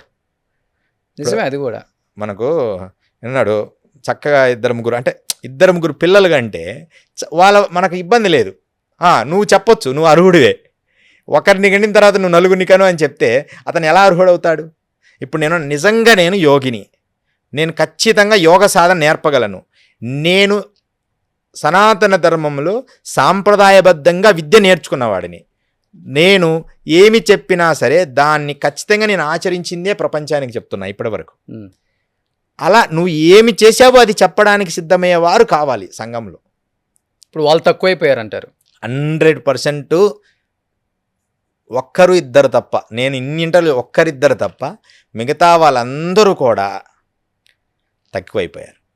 మిగతా వాళ్ళందరూ కూడా తక్కువే. నిర్భయంగా ఉండు, చక్కగా ఆచరించు, ధర్మాన్ని ఆచరించు, అలాంటి స్థితిలో లేరు. ఇప్పుడు వాళ్ళ ఇష్టానురాజ్యం అయిపోయింది. అవి ఏం అవసరం లేదు. కోట్ల మంది ప్రజలు అయిపోయినరు, కోట్ల మంది. అసలు పబ్లిక్ ఇంత కోట్ల మంది ప్రజలు కావడం వల్లే అసలు రానున్న కాలం పరిస్థితి ఏందా అని. రానున్న కాలంలో ఫుడ్ దొరకదు, భోజన వసతులు మనకు ఉండవు. ఒక్క 5-10 years లోపలనే భోజనానికి ఇబ్బంది పడతారు. అంత క్రైసిస్ రాబోతుందా? ఇది జనాభా పెరిగితే క్రైసిస్ రాకేమైంది? ఉన్న జనాలు అడాప్ట్ చేసుకోండి. ఎన్ని కోట్ల మంది బీద ప్రజలు ఉన్నారు, అడాప్ట్ చేసుకోండి. అలా అంగీకరించరు. ఖచ్చితంగా మా సీడే కావాలి, మేమే ఇంక పిల్లల్ని మా పిల్లలే ఉండాలి, ఇలాంటి పొజిషన్కి వచ్చారు. ఇన్ని కోట్ల మంది అనాథ పిల్లలు ఉన్నారు, ఎన్ని కోట్ల మంది తిండి లేక ఉన్నారు. వాళ్ళందరినీ మనం అడాప్ట్ చేసుకోవచ్చు. అంటే ఎవరికి చెప్పకుండా సైలెంట్గా, ట్రస్టులు కూడా వద్దు, సైలెంట్గా పోయి వాళ్ళకి అలా ఇచ్చేసి. మనకి గవర్నమెంట్ ప్రాసెస్ చాలా పెద్దది కదా, అడాప్ట్ చేసుకోవడానికి కూడా చాలా పెద్ద ప్రాసెస్ అది. ఒక 2 సంవత్సరాలు 3 సంవత్సరాలు పడుతుందట. అవును, ఒకరిని అడాప్ట్ చేసుకోవడానికి. అవును. ఇలాంటి పొజిషన్స్లో ప్రపంచం ఉంది. కోట్ల మంది ప్రజలు పెరిగిపోయారు. వాళ్ళకి ఫుడ్ ఎలా, అందరూ సాఫ్ట్వేర్లు, వ్యవసాయం చేసేవాడు కనపడడం. ఆ సోషల్ మీడియాలో మొక్కలు నాటే ప్రోగ్రాం పెట్టడం తప్ప రియాలిటీగా మొక్కలు నాటిచ్చే వ్యవసాయ విద్యనే ఇప్పుడున్న ఈ కోటీశ్వరుల ఈ పిల్లలందరికీ వీళ్ళందరికీ వ్యవసాయ విద్యనే పొలం పెట్టి నేర్పించండి. ఓన్లీ దానికి కూడా ఇప్పుడు మీరు రోషన్ గారు ఆశ్చర్యకరం, ఈ మధ్యకాలం వింటున్నా, దానికి కూడా ఒక అమౌంట్ కట్టి ఒకరోజు టూర్కి తీసుకెళ్తారు. టూర్కి తీసుకెళ్ళి 2 days ఆ వరి నాటియడం అది చేపిస్తారు. డబ్బు కట్టి తీసుకొని, అవును, అయిపోయినాక మళ్ళీ రిటర్న్ వస్తారు. అంటే 2 daysలోనే వానికి వ్యవసాయం వచ్చేస్తుందా? పూర్తిగా వ్యవసాయ విద్య నేర్పించండి. ఫార్మసీ లేదు. మా కుర్రాడు మాత్రం సాఫ్ట్వేరే చదవాలి, నా కింద ఉన్నాడు మాత్రం వ్యవసాయం చేస్తూ నాకు అన్నం వండి పెట్టాలి. ఇప్పుడు జెన్జీ కిడ్స్, జెన్ ఆల్ఫా కొత్తగా వచ్చేస్తుంది. ఇప్పుడు యూత్ చెప్పాలి అంటే గవర్నమెంట్లు కాదు, సెంట్రల్లో ఉన్న సెంట్రల్ గవర్నమెంట్ని కూడా అలా అలా అలా అలా ఊపేశారు. మొన్న ఎడ్యుకేషన్ మినిస్టర్ రాజీనామా చేసిందా కుదరలా. ఎలా ఉండబోతుంది జెన్జీ కిడ్స్ ది, జెన్ ఆల్ఫా ప్రభావం భారతదేశం మీద? కొద్ది రోజులు అంటా ఉంటుంది, తర్వాత అందరూ విచ్చలవిడితనం పెరుగుతుంది. సోషల్ మీడియా మాధ్యమాలలో కూడా విపరీతమైన వికారాలకు సంబంధించిన విధానం పెరుగుతుంది. కామము అనే పదము ఇక భయపడాల్సిన పని లేని తెరిచిన పుస్తకం అవ్వబోతుంది. అంటే ఇప్పటిదాకా తెరవకుండా ఉన్నాయి కదా, అంటే ప్రత్యేకంగా పబ్లిక్లో ఉండడము. గవర్నమెంట్లు కూడా అలాగే సిస్టమ్ తయారు చేస్తుండే, ఎవరికి నచ్చిన వాళ్ళతో వాళ్ళు జీవించండి, ఎట్లాగైనా ఉండండి. అంటే ఆ స్థాయి, ఆ ప్రపంచ నేచర్ అలా తీసుకొస్తుంది కలి ప్రభావం. వారి పరిస్థితిని ఇది అని చెప్పలేము. యువత కదా, యువత చేతిలో కర్ర పెడితే వాడు దాన్ని ఎలా ఉపయోగిస్తాడో మనకు తెలియదుగా. ఎలాగైనా వాడతాడు. దీనికి వాడండ్రా అని మనం చెప్పేదాకా వాడు ఆగడు కదా, ఆగడ. అందుకని జెన్జీ పరిస్థితి ఇదే పరిస్థితి. ఈ కిడ్స్ పరిస్థితి ఏంటంటే సారథి లేని వారసులు. బలమైన వ్యక్తి ఉండాలి నడిపించడానికి. అందరూ బలమైన వ్యక్తులు నడవండిరా అంటే వాళ్ళు ఎలా విచ్చలివిడిగా వెళ్తాడు. వ్యూహము చల్లా చెదర వ్యూహం లాగా ఉంటుంది. వ్యూహం అనేది ఒక పద్ధతిగా ఉండాలి. విపరీతము కాదు చేయ వివరింపదగున్, విపరీతము చేయకూడదు వ్యూహాన్ని. దాన్ని ఒక క్రమబద్ధీకరంగా చేయాలి. సక్సెస్ అంతే. ఎప్పుడు వెళ్తున్నారు మీరు మళ్ళీ హిమాలయాస్కి? ఇప్పుడు హిమాలయాలు నర్మదా వెళ్తున్నాం. నర్మదలో నవంబర్లో వెళ్తాము. ఎప్పుడు తీసుకెళ్తున్నారు నన్ను హిమాలయాస్కి? ఖచ్చితంగా యోగుల్ని చూడాలి, నిజమైన గోరుల్ని. అంటే మనకు సాధ్యపడుతుందా? అంటే వాళ్ళ వరకు చేరటం చాలా కష్టం, అది వాళ్ళు పిలిపించుకుంటే మాత్రమే. నాతో పయనిస్తాము. 100% కెమెరాస్ అనేది రావడానికి లేదు. మీరు వచ్చిన తర్వాత మీరు అది ప్రమాణంగా చెప్పాలి. కెమెరాస్ తీసుకుపోవడానికి మాత్రం వద్దు. అదే కెమెరాస్ కాకుండా మనం వెళ్ళిన తర్వాత ఆ నేచర్స్లో ఆ విధానాలు మనం నడిచిన తర్వాత, వచ్చిన తర్వాత మీ ఒపీనియన్ మీరుగా ఇంటర్వ్యూ చేయొచ్చు. డెఫినెట్గా అప్పుడు మీకు క్లారిటీ వస్తుంది. మనము హిమాలయసే కాదు, మన శ్రీశైలంలో ఉన్నారు సాధకులు, నిజమైన సాధువులు ఉన్నారు. ఇప్పుడు యోగానంద భారతి మనకు గంగచోళపెంటలో ఉన్నారు. ఆయన అద్భుతమైన యోగి. ఆయన లాస్ట్ 96 years అనమాట. మీకు ఇంటర్వ్యూ అయినాక చూపిస్తాను ఆ వీడియోస్. అవి మరి నిజంగా ఆయన యోగి అని ఎన్నో విషయాలు, పంచకోశాల్లో ఆయనకు తెలియని మీకు ఇంకొక సీక్రెట్ చెప్తాను. నేను తపస్సు చేసే రోజుల్లో నా రక్తనాళాలను నదులుగా శబ్దంగా వినిపించాయి. అంటే ఎంత డీప్ మెడిటేషన్ అనేది మీరు ఊహించండి. అసలు నా నాడీ మండలాన్ని అంతా నా అదుపులో ఉంచుకునేవాడిని. పరమాణు ఒకటే చెప్తున్నా, ఆత్మ చైతన్యం అనే జ్ఞానాన్ని పొందడమే ఆత్మదర్శనం. చైతన్యం అంతటా అసలు మొత్తం అంతటా నీ హృదయంలోకి చొచ్చుకొని పోద్ది. మనం ఎప్పుడు ప్రాక్టీస్ చేయలేదు, మళ్ళీ అంతటా బ్లాక్ అవుతుంటుంది. అంతే కదా. ఎప్పుడు నువ్వు డోర్ తెరిచి ఉంచుతావో మంచి గాలి వస్తుంటుంది. ఎప్పుడు డోర్ మూస్తామో ఆటోమేటిక్గా నీకు చల్లగాలి అనేది ఆగిపోతుంది సహజంగా. అలాగే నువ్వు ఆత్మ సాధన ఎప్పుడు హాయిగా ఓపెన్ చేసి సాధన చేస్తావో అన్ని వివరాలు నీకు తెలుస్తుంటాయి ఇక్కడి నుంచే. ఖగోళాలు, అంతరిక్షాలు. నా విషయం మన చంద్రయాన్ మొదట పరిశోధన పంపించినప్పుడు నా డైరీ రాసుకున్నాను. తర్వాత చూసుకున్నా ఇది కొంచెం కష్టంగా ఉందని. మొదటిసారి పంపించింది, రెండోసారిది సక్సెస్ అవుతుందని ఎప్పుడో రాసేసుకున్నా. ఒక 8 నెలల క్రితం రాశాను. అంటే నేను నైట్ 11-12 వరకు అలా కళ్ళు మూసుకొని ఏదో ఒక పెద్ద ఒక యోగిలాగా సిద్ధపురుష తత్వంలో అలా నాకు థాట్స్ వచ్చినాయని నేను రాస్తుంటా. దాని విధానం ఏంది, ఖగోళమైంది, అంతరిక్షమైంది, వాటిల్లో ఎలా ఉంటాయి, ఎన్ని ఏలియన్స్ ఉన్నాయా లేవా, అంటే అన్ని విధానాలని నేను ఎప్పుడు నా బ్రెయిన్ స్వీకరిస్తూ ఉంటుంది. ఓకే, ఒక టెలిఫోన్ టవర్స్ లాగా వాటిని నేను రాస్తుంటాను అనమాట. కొన్ని మ్యాథ్స్ చేస్తుంటా, కెమిస్ట్రీలో కొన్ని ఈక్వేషన్స్ నాకు తెలియదు. అవన్నీ కెమిస్ట్రీ నాకు సబ్జెక్ట్ తెలియదు, కానీ కెమిస్ట్రీ విషయాలు కూడా ఈక్వేషన్స్ చేస్తుంటా. ఇవన్నీ ఒక యోగికే సాధ్యమవుతాయి. దానికి ఎంతోమంది యోగులు ప్రమాణాలు ఉన్నారు. ప్రణవానంద స్వామి ప్రణవానంద ఎంతోమంది జర్మనీ పోయి ఆ కాలంలోనే ఎన్నో పరిశోధనలు చేశాడు. సన్యాసి యోగి ఆయన. హిమాలయాలకు వెళ్ళి తపస్సు చేసి మళ్ళీ అక్కడికి వెళ్ళి అక్కడి నుంచి మళ్ళీ రిటర్న్ వచ్చారు ఆయన. ఆయనకు ఒక పెద్ద ఢిల్లీలో కూడా పెద్ద యూనివర్సిటీ ఇచ్చారు, ఆయన పెద్ద ప్లేస్ ఇచ్చారు. భారతదేశం మ్యాప్ డిజైన్ చేసింది కూడా వారే. 34 ఎన్నోసార్లు ఆయన మొత్తం భారతం మొత్తం ఆ హిమాలయాలన్నీ తిరిగి ఇలా డిజైన్ ఉండాలి భారత మ్యాప్ అని డిజైన్ చేసింది ఆ మహానుభావుడు. ఒక మ్యాప్ను సృష్టించారు. ఒక యోగికే సాధ్యమైంది. మరి మనుషులు వెళ్ళలేరంటే వెళ్ళలేరు. ఏ మార్గంలో కరెక్ట్గా మనం బార్డర్ వేయాలి అవన్నీ ఆయన డిజైన్ చేసింది. సో మళ్ళీ మీరు వెళ్తున్నారు అయితే, వెళ్ళేటప్పుడు మాత్రం చెప్పండి సిద్ధయోగి గారు. ఖచ్చితంగా డెఫినెట్గా నేనైతే వద్దాం అనుకున్నాను ఒకసారి, ఎప్పటి నుంచి అనుకుంటున్నాను. అది వాళ్ళు అనుకుంటేనే మనకు సాధ్యం అవుతుంది కాబట్టి డెఫినెట్గా వెళ్ళేటప్పుడు మాత్రం చెప్పండి. కానీ చాలా మంచి ఇన్ఫర్మేషన్ ఇచ్చారు ఈరోజు.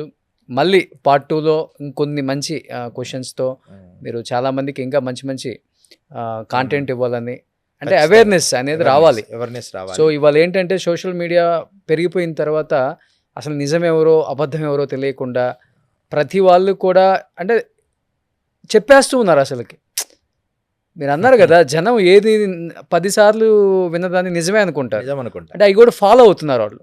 ఆ ఫాలో అయ్యే క్రమంలో వీళ్ళ జీవితంలో చాలా మార్పులు, నష్టాలు, అంటే లాభాలు కూడా ఉండొచ్చు. రోషన్ గారు, మనం ఇంటర్వ్యూ చేస్తున్నా, లాభాలు కూడా ఉండొచ్చు, కానీ అది గమ్యాన్ని చేర్చలేదు. అది నేను అంటుంది. ఇక్కడ విషయం ఏంటంటే ఇలా ధ్యానం వీడు ధ్యానం చేసిండు సాధన, ఇలా ధ్యానం చేసుకోండి, ఇలాంటి ప్రక్రియ మీరు చేయండి అని చెప్పిన ఎదుటివాడికి పీస్ ఆఫ్ మైండ్ వస్తుంది.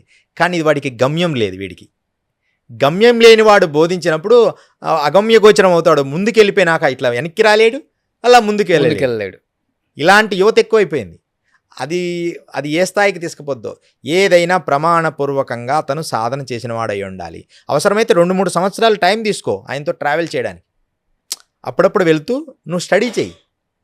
అలా లేదు, ఒక మంచి ఇంటర్వ్యూ రాగానే ఈయన చాలా గొప్పవారండి అని చెప్పి అమ్మడే ఆయన ఫాలో అయిపోవడమే. వాటి వల్ల నష్టపోతారు. అవి మాటలకు అందని మరో ఊహ. మాట్లాడుకోవడానికి చాలా గొప్ప వ్యక్తిగా ఉంటాం ఎదురెదురుగా, కానీ చీకటి కోణానికి పోయేటప్పటికి ఎన్నో చెయ్యకూడని అకృత్యాలు ఉంటాయి ప్రతి మనిషిలో. అవి మానాలి మనం. అప్పుడు చెప్పడానికి ధైర్యంగా నేను యోగి, నేను కరెక్ట్గా విద్య నేర్పుతా, ప్రమాణపూర్వకంగా నేర్పుతా, సాధన చేసుకోండి. కానీ నాకు 2-3 సంవత్సరాలు మీ నుంచి టైం కావాలి. నేను 2 సంవత్సరాలు లేనిది శిష్యుడిగా స్వీకరించను. ఎమ్మడే రాగానే శిష్యుడు అన్ను. 2 సంవత్సరాలు వాడిని స్టడీ చేసుకొని వాడికి చెప్పిన ప్రాక్టీస్ చేసుకున్నప్పుడే మనం నెక్స్ట్ స్టెప్ ఇవ్వాలి. లేకపోతే అందరి కర్ర చేతిలో కత్తి చేతిలో పెడుతున్నారు ఇప్పుడు స్వామీజీలు, యోగులు. ఇది అది అని వాళ్ళు ఎలా వాడుతున్నారు, దుర్వినియోగం చేస్తున్నారు. దాన్నే గొప్పగా అనుకుంటున్నారు. మీరు కూడా మంత్రం నేర్పిస్తుంటారా? ఆ, చాలా పవర్ఫుల్ ఉంటాయి అవి. చాలా పవర్స్ ఉంటాయి. ఆ దశమహావిద్యలు అవసరమైతే అంటే ఏదైనా తంత్రశాస్త్రం, మంత్రశాస్త్రం, యంత్రశాస్త్రం అన్నిటల్లో ఇప్పుడు ఖచ్చితమైన ప్రమాణాలతో విద్య నేర్పుతాం.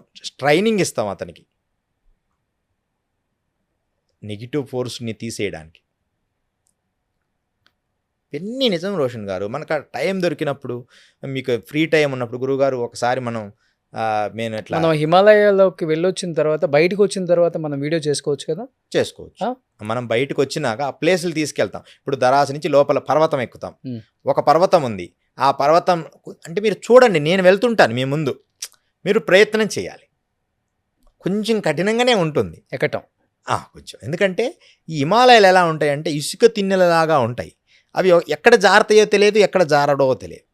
మేము ఎప్పుడు రోప్ ఒకటి కట్టుకొని, కొన్ని ప్లేసుల్లో రోప్ వేసుకొని కూడా పైన ముందు నేను వెళ్ళి లాగుతానమాట. వాళ్ళు తాడు పట్టుకొని వచ్చే ప్లేసులు కూడా ఉన్నాయి. ఇప్పుడు ఎందుకు మన మహావతార్ బాబాజీ కేవ్ నుంచి పాండవ హోలీ వరకు అందరూ వెళ్తారు. భరత్ కోయిల్ వెళ్ళమంటే వెళ్ళలేరు. భరత్ కోయిల్లో పులులు, అసలు మనం డోర్ వేసుకొని పులులు, పెద్ద పులులు, మాకు ఇంత చిన్న ప్లేసులో నేను రూమ్లో ధ్యానం చేస్తుంటే చుట్టూ పులులు కనపడతాయి మీకు, ప్రత్యక్షంగా ప్రమాణం. ఇప్పుడు రేపు నేను తీసుకెళ్ళినప్పుడు, గురువుగారు మీరు చెప్పింది నిజమే, మీరు పులుల్లో కూడా తిరిగారు. హిమాలయాల్లో పులులు కూడా ఉన్నాయి భరత్ కోయిల్ దగ్గర. ఓకే. ప్రమాణంగా నేను ఒక వ్యక్తి వీడియో తీస్తున్నాడు, నాతో వస్తున్నాడు 2 years బ్యాక్, హిమాలయాల్లో వస్తున్నాడు. నా వెనక వస్తుంటే, గురువుగారు ఇది ఎంత అద్భుతంగా ఉంది, ఈ జలపాతం ఎక్కడ సౌండ్ వస్తుంది అని చెప్తున్నాడు. ఇప్పుడు చూస్తాము, జలపాతం దగ్గరికి వెళ్తున్నాము అని చెప్పాను. కరెక్ట్గా జలపాతం దగ్గర ఎంటర్ కాగానే ఒక పెద్ద పులి ఇలా ఎగిరి ఒక 15 అడుగుల దూరం రాతి అవతల పడింది. అక్కడున్న మనిషి ఎక్కి నా వెనక నిలబడినాడు. ధర్నాయి బిడ్డ, నువ్వేం భయపడద్దు బిడ్డ, నేనున్నానని, ఏం పర్వాలేదు. మళ్ళీ అదే రూట్లో మేము తపోవనం వెళ్ళి, సిద్ధాశ్రమం ఒక ప్లేస్, తపోవనం అని ఒక ప్లేస్కి వెళ్ళి, అక్కడి నుంచి భరత్ కోయిల్ మార్గానికి వెళ్ళి, ఇప్పుడు ఇంతవరకు నేను తీసుకెళ్తాను ప్రాక్టికల్గా రోషన్ గారు. అప్పుడు గురు సిద్ధయోగి అని అప్పుడు మీరు మళ్ళీ చెప్పండి ఇంటర్వ్యూలో, ఈజ్ ట్రూత్ ఇన్ యోగి. నేను అలాంటి ఉన్నప్పుడు పులులు ఏం చేయవండి? ఎందుకు చేంజ్ చేస్తాయి? అసలు 2 కాళ్ళ మనిషి అంటే పులులకు చెడ్డ చిరాకు. 2 కాళ్ళ జీవి అంటే దానికి చెడ్డ చిరాకు. కానీ ఎదురుపడినప్పుడు ఇదేదో కొత్త జీవని దాడి చేస్తుంది తప్ప మనకు చంపేస్తుంది. అంటే కొత్త జీవని తప్ప దీన్ని వేటాడాలని అది వేటాడదు. అది వేటాడేది 4 కాళ్ళ జీవినే. ఓకే. దాన్ని మనం డిస్టర్బ్ చేయడం, దాన్ని తోక దొక్కడం, దాని ఉండే ప్లేస్కి కావాల్సి వెళ్ళడం, దానికి ఎదురుపడడం, అలాంటివి చేయకూడదు. కొత్త జీవిని దాడి చేస్తుందేమో కానీ నిన్ను తినాలని దాడి చేయదు పులులు. నేను ప్రాక్టికల్గా చెప్తున్నా.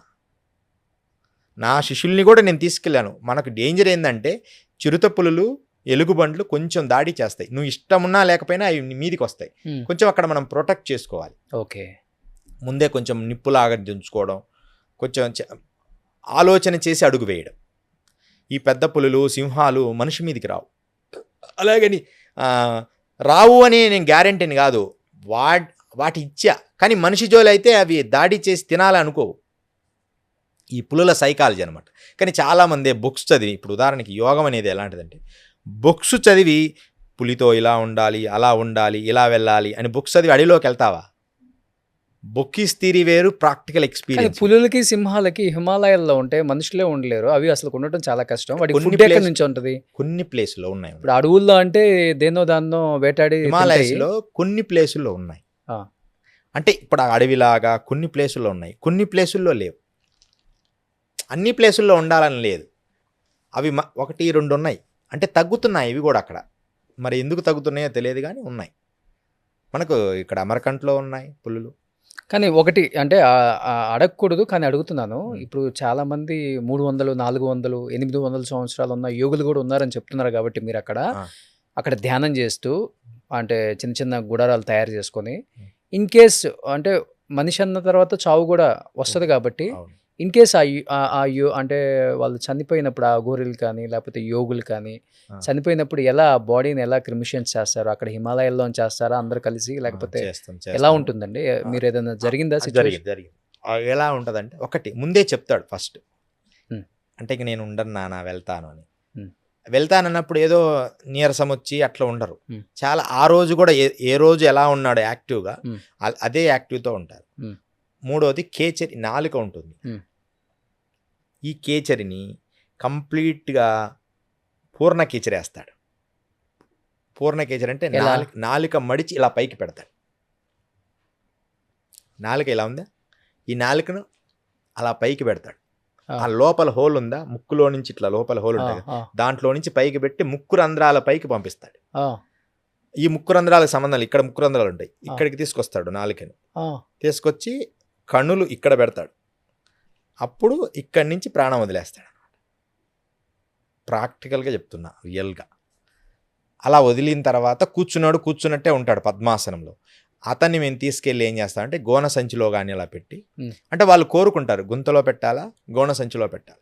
గోన సంచిలో పెట్టి రాళ్ళు కట్టి చేపలకు వేయండి అని చెప్తారు. అంటే కిందికి నీటి లోపల జల సమాధి చేయండి అని చెప్తాడు. నీటి లోపలికి ఒక గుంత, ఇప్పుడు నది పారుతుంటుంది కదా, పెద్ద పెద్ద బండరాలు కట్టి అలా వేస్తే లోపల చేపలు అవన్నీ తీసుకుంటాయి కదా, అలా వేయమంటారు. అలా ఒక రకంగా చేస్తాం. ఇలా గుంత తీసి కూడా పెడతాం హిమాలయాల్లోనే. ఇక గ్లేషియర్స్ అయితే ఇంకా వదిలేయడమే, మనం ఏం చేయలేం. అది ఇంకా కొన్ని సంవత్సరాల తర్వాత కూడా అలాగే ఉంటుంది, ఎముకల గూడులాగా. మనిషి అసలు బాడీ కూడా ఎండిపోవడమే తప్ప అలాగే ఉంటుంది, స్కిన్ అలానే ఉంటుంది, అలాగే ఉంటుంది. నేను చూసినా ప్రత్యక్షంగా. అంటే తొవి తీస్తారు ఎప్పుడన్నా? తీయడం వదిలేయడమే. ఇక ఏది అలా చనిపోయిన తర్వాత ప్రాణం గ్లేషియర్స్లో. ఓకే, గ్లేషియర్స్లో పోతే ఇక ఏం చేయలే, వదిలేయడమే. మనకి గంగోత్రి వరకు మాత్రమే బూడ్చిపెట్టడం కానీ, నీటిలో జల సమాధి చేయడం కానీ. యోగులు జల సమాధే కోరుకుంటారు ఎక్కువ.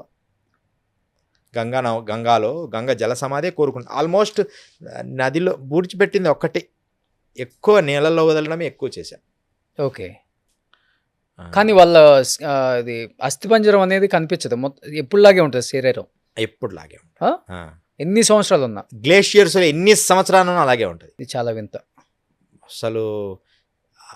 ఇవి కూడా అంటే ఎన్ని మనం చూడొచ్చు అంటున్నా. కొంచెం టైం ఇవ్వాలి, కొంచెం టైం ఇవ్వాలి. ఒక 6 months అన్నా టైం ఇవ్వాలి మీరు. అంటే మనం వెళ్ళగానే ఆ రోడ్డు పరస్తారు కదా కార్పెట్లో, మనం కొంచెం అన్నీ చూసుకొని జాగ్రత్తగా రోషన్ ఇలా వెళ్దాం, ఈ ప్లేస్లో ఇలా చూద్దాం, ఇక్కడ ఒకసారి చూద్దాం. అటు వెళ్ళినప్పుడు అనుకోకుండా సిద్ధపురుషులు కనపడవచ్చు, ఒకవేళ లేదు కాదు ఇట్లా వెళ్దాం. కానీ ప్రతిదీ మాత్రం నీకు వండర్గా అనిపిస్తుంది.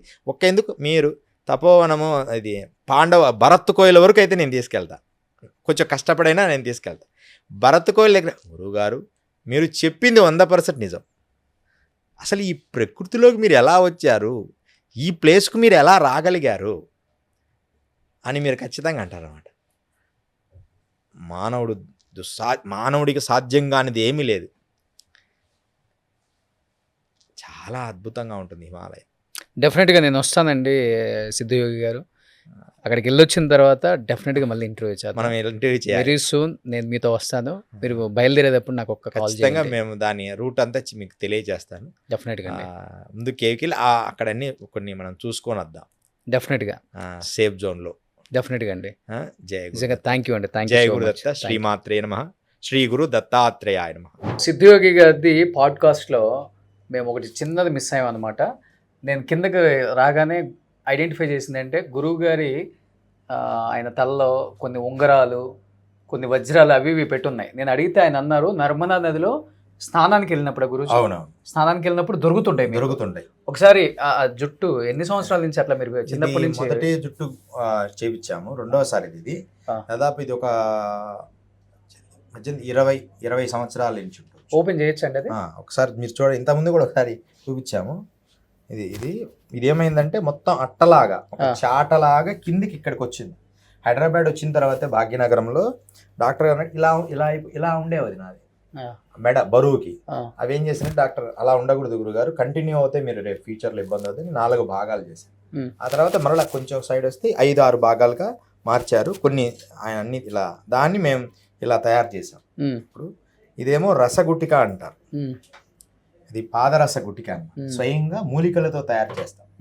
అంటే పాదరసాన్ని గడ్డ కట్టిలేరు, మెక్యూరీని. దీన్ని మేము యోగ శక్తితో మూలికలతో గడ్డ కట్టిస్తాం.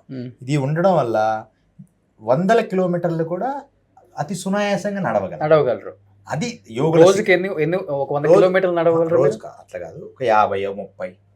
అది కూడా చాలా గొప్ప విషయం కదా. అవును, హిమాలయస్ ఇక్కడ వేరు, హిమాలయస్ వేరు. హిమాలయాల్లో 30 కూడా నడిచిన రోజులు ఉన్నాయి, 30-50 కూడా. అసలు ఒక గాలిలో వెళ్ళిపోతున్నట్టుగా ఉంటుంది. దీన్ని గురువు గారి ఆదేశానుసారం తయారు చేస్తాం, పాదరసంతో. తయారు చేయడం కూడా కాదు, దీన్ని ఆకాశ అంటే గరుడ పక్షి గుడ్డుతో తయారు చేస్తాం మరలా దీన్ని. అప్పుడే ఇది నీ బాడీకి ఆ ఎనర్జీ వస్తుంది. దాన్ని ఎప్పుడు అలా జుట్టు కట్టి ఉంచుతాం. అది రసగుట్టుగా ఉన్నవాడే యోగి. రోషన్ గారు ఎవరైతే సిద్ధ పురుషుడో వాడి దేహం మీద పాదరసం ఉండి తీరాలి ఎక్కడో దగ్గర. సో ఇది గరుడు పక్షి యొక్క గుడ్డుతో తయారు చేసిన పాదరస గుటిక. సో దీన్ని కట్టుకుంటే ఎన్ని కిలోమీటర్స్ అయినా సునాయాసంగా అలసట లేకుండా నడవచ్చు. ఇది ఆల్మోస్ట్ మొత్తం కిందకు వచ్చేసాయి గురూజీ జుట్టు. ఇదేమో ఉంగరాలు పెట్టుంది ఏంటి అసలుకి? ఇది పరిక్రమ చేస్తున్నప్పుడు నదీ దేవత ప్రసాదించింది. ఇలాంటివి చాలా వచ్చాయి, దొరుకుతుంటాయి. ఒకసారి ఒక కుండ వెండి నాణ్యాలు దొరికాయి. వెండి నవాబుల కాలం ఒక కుండ, పెద్ద కుండ అంత సైజు. ఇప్పుడు అయితే 1.5 కేజీన్నర 2 కేజీలు ఉంటాయి. నేను కొన్ని గుర్తుగా ఉంచుకొని ఈసారి వచ్చినప్పుడు మీకు అవి కూడా చూపిస్తాను, అవి నీట్గా చూపిస్తాను మీకు. కొన్ని ఉంచుకొని మిగతా అన్ని దానం చేశా. ఇది ఉంచుకో, పూజ చేసుకో, నీ దగ్గర పెట్టుకొని అలా అందరికి పంచుకుంటూ వచ్చా. అలా వజ్రాలు కూడా దొరుకుతుంటాయి. ఒక్కసారి డైమండ్ దొరికితే ఒక అతనికి ఇస్తే చిన్న వ్యాపారం పెట్టుకున్నాం. 3 నాగపూర్ ఫారెస్ట్లో మేము నడుస్తున్నాం. ఒక 4 కాళ్ళ మండపం ఒకటి వచ్చింది, నాగరాజు, ఆయన పేరు కూడా నాగరాజే. ట్రైన్లో ఏదో పరిచయం అయ్యాడు, అక్కడ దిగాము. అక్కడ ఉన్నాయని మనకేం తెలియదు, దివ్య శక్తి ఉండి అలా కాదు, ఏదో అనుకోకుండా చిన్న 4 కాళ్ళ మండపంలో ఇలా తవ్వితే డైమండ్స్ వచ్చాయి. 3 రాళ్ళు దొరికాయి. అవి చూడరా ఏదో అంటే దాంతో ఒక చిన్న ఫ్యాక్టరీ పెట్టాడు గనులు నాగపూర్ దగ్గర. ఎంత కాస్ట్ ఉంటాయో చిన్నవే. అప్పట్లోనే దాదాపు 25-20 లక్షలు వచ్చింది, అంటే ఒక 20 years బ్యాక్. దాంతో ఒక చిన్న కంపెనీ లాగా పెట్టి అది రన్ చేస్తాం. ఓకే. సో ఇలా నర్మదా నదిలో మీరు స్నానానికి వెళ్ళినప్పుడు ఏ ఒకటి వస్తూనే ఉంటుంది. నదులలో ఏది దొరికిన ఏదో ఒకటి వస్తుంటాయి. వాటి బంగారు కుండ, బంగారు 2 నాణ్యాలు ఉన్నాయి దాంట్లో, పెద్ద కుండలో 2 బంగారు నాణ్యాలు, మిగతాయి వెండివి. అందరికి పనిచేసాం. నా ఒక్కడికి ఎందుకు, నేను యోగి, నా దగ్గర ఉండకూడదు. ఇంకోటి, పరిక్రమ చేసేటప్పుడు ధనము కానీ సంపదలు నా దగ్గర ఉండకూడదు. ఎవరి మనసు ఎలా ఉంటుందో అందుకని అందరికి పంచుతాం. గ్రామాల్లో వెళ్ళి అలా ఒకటి తీసుకోండి, గురువు ఇస్తున్నాం కాబట్టి మేము ఇచ్చేటప్పుడు డిసిప్లిన్కి తీసుకుంటారు. అన్నీ మాకేంటి అనరు, సంచిలో పెట్టి ఒకటి అలా ఒకటి. సో అలా దొరుకుతూనే ఉంటాయి, అన్నీ ఏదో ఒకటి దొరుకుతుంటాయి. అంటే మనం దొరకాలి అనుకోకూడదు, అలా వెళ్తూ ఉంటే ద ఫ్లో. అసలు అదొక ఆనందం. దొరకాలని కోరిక లేదు, అలా వెళ్తుంటే అన్నీ దొరుకుతుంటాయి. మనం స్నానం చేసుకొని దండం పెట్టుకోవాలి. కొన్ని అసలు మనం ముట్టుకోకూడదు, మనసును ఇబ్బంది పెడతాయి. ఒకసారి ఏదో కంకణం దొరికింది, గోల్డ్ దొరికితే అది మన చేతికి ఉండడం అంత, అప్పుడు వీటి మీద వైరాగ్యం ఉంది. ఒక మార్వాడి వస్తే మహారాష్ట్ర అతనికి ఇచ్చా. అతని తర్వాత బియ్యం వ్యాపారం పెట్టి కోట్లు గడించాడు. ఆయనతో ఒకసారి యజ్ఞం చేయించాం, ఒక యజ్ఞం. ఎవరిది, మన మార్వాడితో. ఆయన దగ్గర యజ్ఞం చేయించాం. ఆ యజ్ఞానికి ఆయన వచ్చిన భక్తుల కోసం పరుపులు గడిచాడు. పెద్ద యజ్ఞం అనమాట. ఉద్గీత అమృత పాశుపత సోమరుద్రయాగమని అప్పట్లో కొంతమంది 20-30 మంది బ్రాహ్మణులు పిలిపించి అది చేయండి అని చెప్పారు. తిరుగులేని మహారాష్ట్రలో ఒక పెద్ద వ్యాపారస్తుడయ్యాడు. కానీ ఆయన దగ్గర నుంచి చిన్న పైసా కూడా